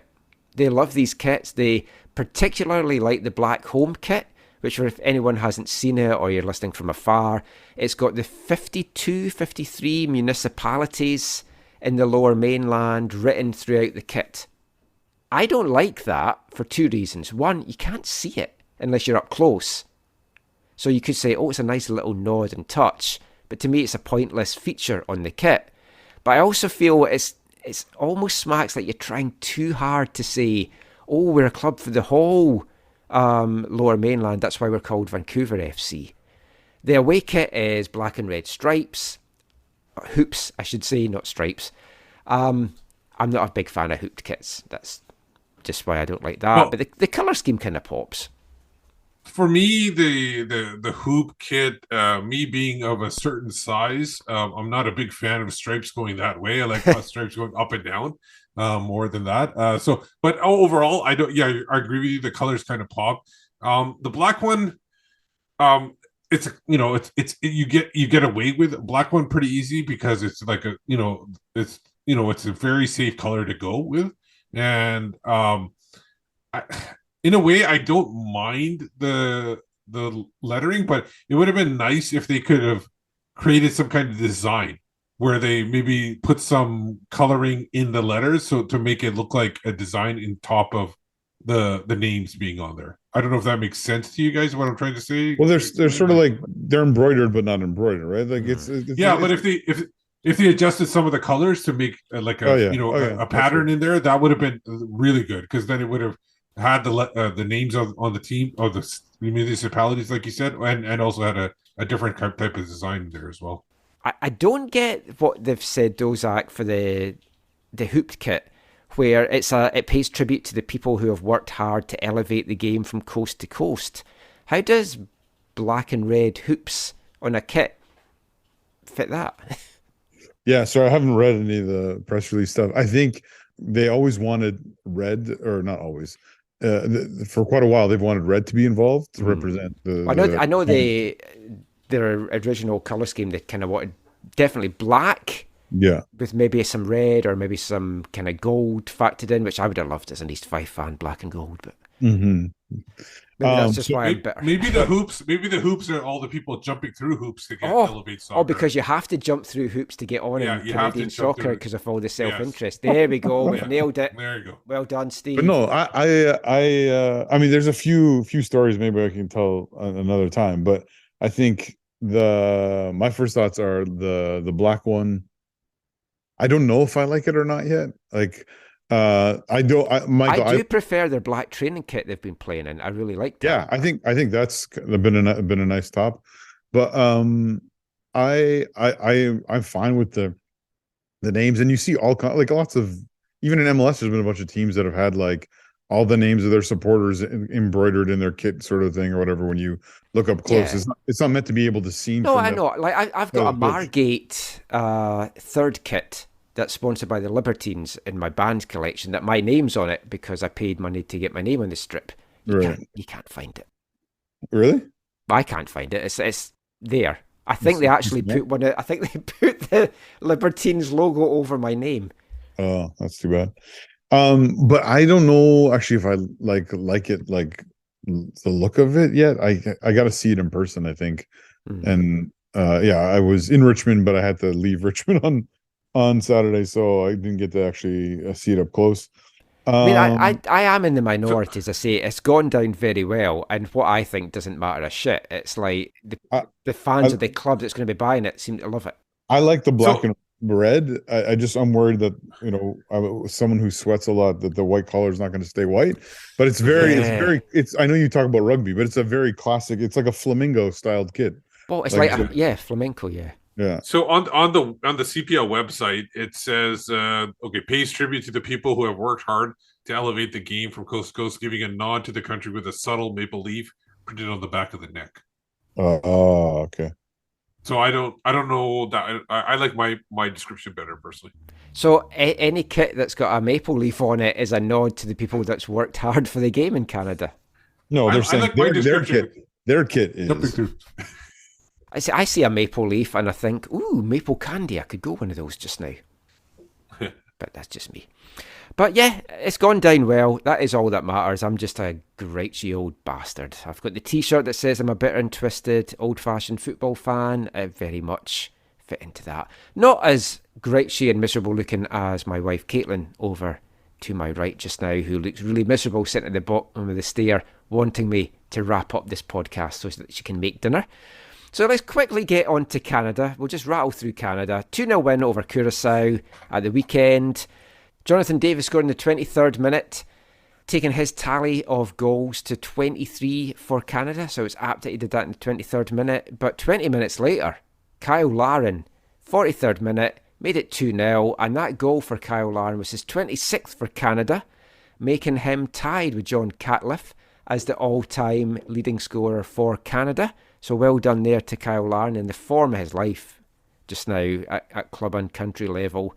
And just to stress about those record numbers as well, that is all matches and competitions, including Olympic Games. So B friendlies and stuff as well. So that, I know, because we've had a chat before, that the numbers are a little bit different, but that's including everything. Okay. Curaçao had gone down to 10 men when Gary was sent off in the 37th minute. Disappointing, though, not to see them add more in what was a very poor second half. Just 7 shots for Canada in the entire match, 4 of them on target. Curaçao just had 2, 1 on target. I was a bit disappointed by this. Zach, were you disappointed by that overall performance? Yeah, so I didn't watch the game live, but I watched the game in its entirety because I PVR'd it on Fubo TV, and going into the game, I thought, okay, this is not going to be another 4-0 game like when we saw, was it at BC Place, I think it was, against Curaçao. But it wasn't going to be that way because I think Curaçao has some really good young players who've obviously come through Dutch football. But the other thing is, the pitch was awful. Like, Canada could not play on that pitch because they could hardly spring 3 or 4 passes together. Yeah, because the pitch was not great. It was an artificial surface, but it was not good. And I was, in one sense, I was disappointed. Yes, that going up, Amanda, they didn't score more goals and didn't score any in the second half at all, and missed some significant chances. But all in all, I think the key thing is they got through the match with a victory. They've set it up now, so they beat Honduras on the 28th, the day that this comes out.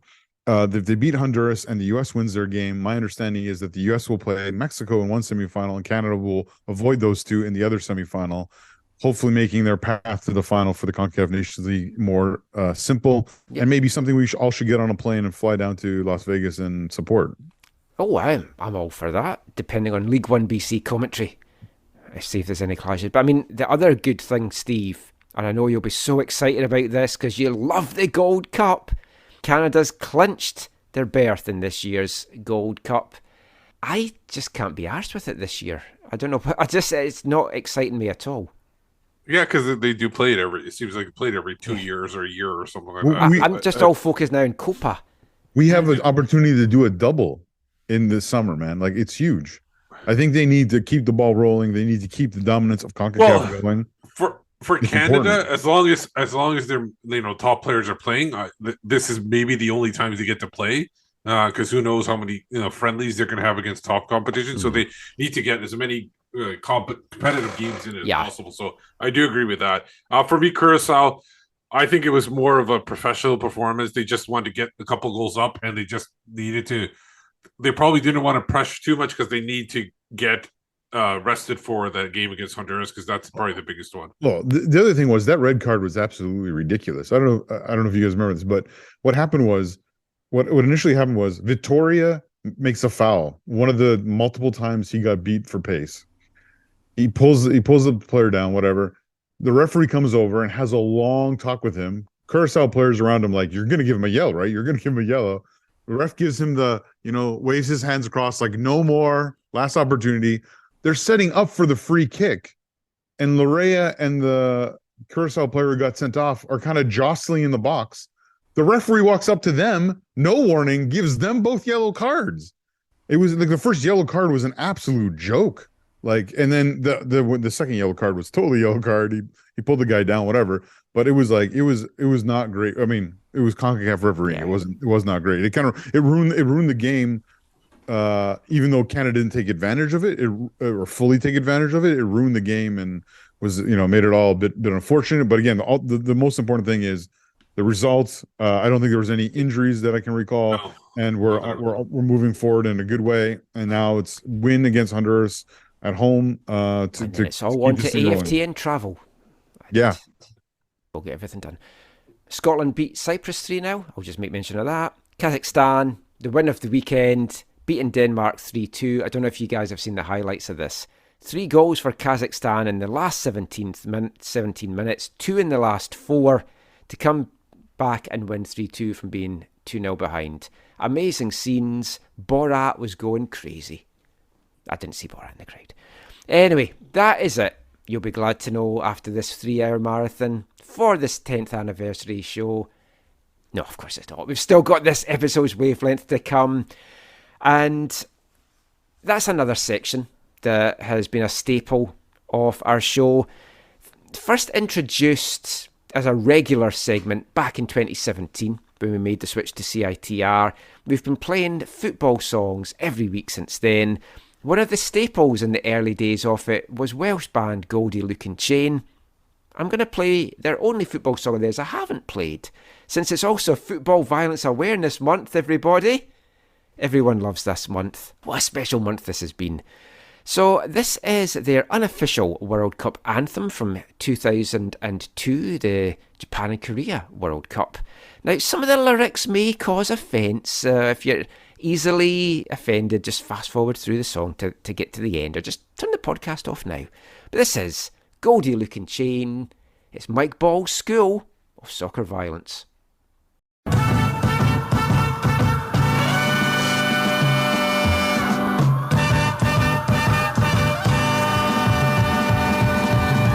His name's Mike Balls, he's safe, you see, just like you and me. He's GLC. He's been into soccer violence for quite some time, but give him the draw, and he's fine. I said, Mike, yeah, where'd you get your leisure wear? I got my tracksuit from a shop in Aberdeen. I wears my gold outside of my shirt, and I borrowed my sovereign off my Uncle Bird. Yeah, Mike, you knows it. Where'd you get your trainers from? I won them off a bloke that I smoked up on a bar. Yeah, I think I know the geezer. I think he's called Pazzo. I had to have him, they were Silver Shadow. The name's Ballsy. Come on, Japan and Korea. I'm going to the World Cup to drink some beer, cause some destruction while I'm here, and fuck some Thai girls up the rear. I've got tickets for the game with the RGs. It's gonna be some argy-bargy. I've been into fighting for all of my life. His name's Mike Balls and he's got a machete. He'll cut you into bits till you look like confetti. Soccer violence is a game what he plays. When he buys a draw, this is an what pays. I'm back and I'm ringing my bell. You better not stare, cause I'll stare as well. And if you get a fucking stare off me, then you better be a member of the GLC. Cause if you're not, then you better sit tight. I'll come over to you and I'll start a fight. I tell you that my name is fucking Mike Balls, and kick your head against at least 4 walls. He's safe, and he's got respect for the GLC crew to some effect. But mess with him, you leave your face in a mess. His name's Mike Balls, expect no less. Listen, Mike, What? Tell me about your chain. The ways a turn, no one go rusty in the ring. Mike Balls, Yeah, what have you got? I got draw fags, a Rizzler and a dose of cock rot. Me, Zane and 2 hats was selling some hash. This twat had come after our fucking stash. So I hit him in the face with a fucking pint glass and shoved a red hot poker up his ass. If Mike don't like you, then you'll hear the silence. It's a Mike Ball school of fucking soccer violence. Mike, how do you organise a fight? I does it by the email in the middle of the night. Mike Ball. Oh yeah. And he's safe as fuck. Banned from the terraces since the FA Cup. I took a bird out to dinner the other night. Things went wicked, I got into a fight with 3 fucking blokes that were looking at her ass. So I rearranged her faces with a fucking brandy glass. Got escorted out by the fucking police. My bird sucked them off to help in my release. I said you better get tested, should give you the clap. I'm in the GLC and this is how I rap. He's back. Yeah. Listen to what he's saying. I always start a fight no matter who's playing. That's right. I'm back. And he loves to fight. I'll kick you in your head till you lose your fucking sight. He's got a tracksuit and he wears the gold. I'm the hardest man in soccer violence, so I'm told. He has to watch the match on the big screen. And at half time I talks on some green. When I'm not on medication I drive across the nation, organising violence to keep up my reputation. You knows it, this is Mike Balls. This is the year 2002. Smacking everybody's face in for the World Cup. You knows it. Yeah, that's right. Goldie looking chain there from 2002. That is it now for this bumper episode, our special 10th anniversary episode of the podcast. So let's wrap up, guys. Any final thoughts, Steve? Anything you just want to say to end this momentous episode? Obviously, you can find me on Twitter at WhitecapsBeat. The one thing I learned today, and I think you kind of, it's almost like a subtle, like, kind of hint that you're throwing out there. I don't know if it is or not, but the Vanni segment, take me out, Vanni take me out, it's kind of like if you take the middle 2 words out of it, I don't know if that's what you're trying to imply. Of course not. I want Vanni to succeed. I really like Vanni. I just think he just needs to be quicker to react to his changes and maybe not be so stubborn with some of his things. Zach, any final thoughts from you? You can find me on Twitter at Zachary. I'm occasionally tweeting there. Thanks for the 10 years. It's been good. I assume we're getting canceled after that Goldie Looking Chain song. But and I haven't even heard it. I'm just assuming. No, I just want to give a shout out to David Norman VI on his signing with Northampton Town, becoming a cobbler and getting his first minutes. Shout out to David. Obviously would have loved to have seen him back in the CPL, but unfortunately that didn't work out, and this is the next chapter of his career, and hope him all the best for this chapter and for what's next. Absolutely. I am Michael McCall. Thank you for listening to us in this episode. Thank you for listening to us for the last 10 years. Thank you also for all the wonderful, kind messages of support, and it's nice to know that we do bring you some joy for being a miserable bastard that I am at times and grumpy as fuck on a number of occasions. We love doing this. We love bringing you these shows. We love covering all aspects of football in Vancouver, in the Lower Mainland, across Canada. Also want to say thank you to the Whitecaps, who have been wonderful dealing with us over these years. Whenever we want to get an interview, they sort stuff out for us. Whenever we want to do one of our stupid segments with the players, they're happy to oblige.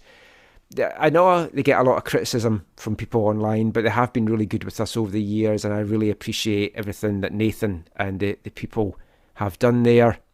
Will we have another 10 years? I don't know that I've got that in me, but we hope to get to episode 1000 if nothing else. We might have another episode out this week. If not, we'll be back next weekend with the next one. Until then, Thanks for listening. Take care. Happy anniversary. And mon the Caps! And everything else in local football. Bye, everybody.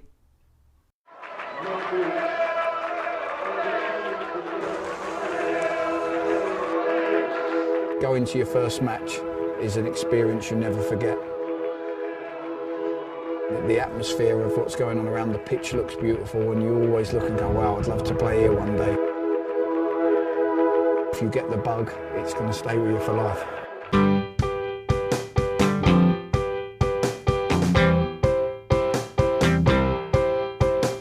10 minutes left. Yeah, but there's still some time. It's not the final score. We need more than the numbers we're given. Show us you live and breathe the game. You're more than a name. That's what we came for. We can bring you more than the score. Every story. Let's take this thing off of the field into the real world, away from the numbers, away from the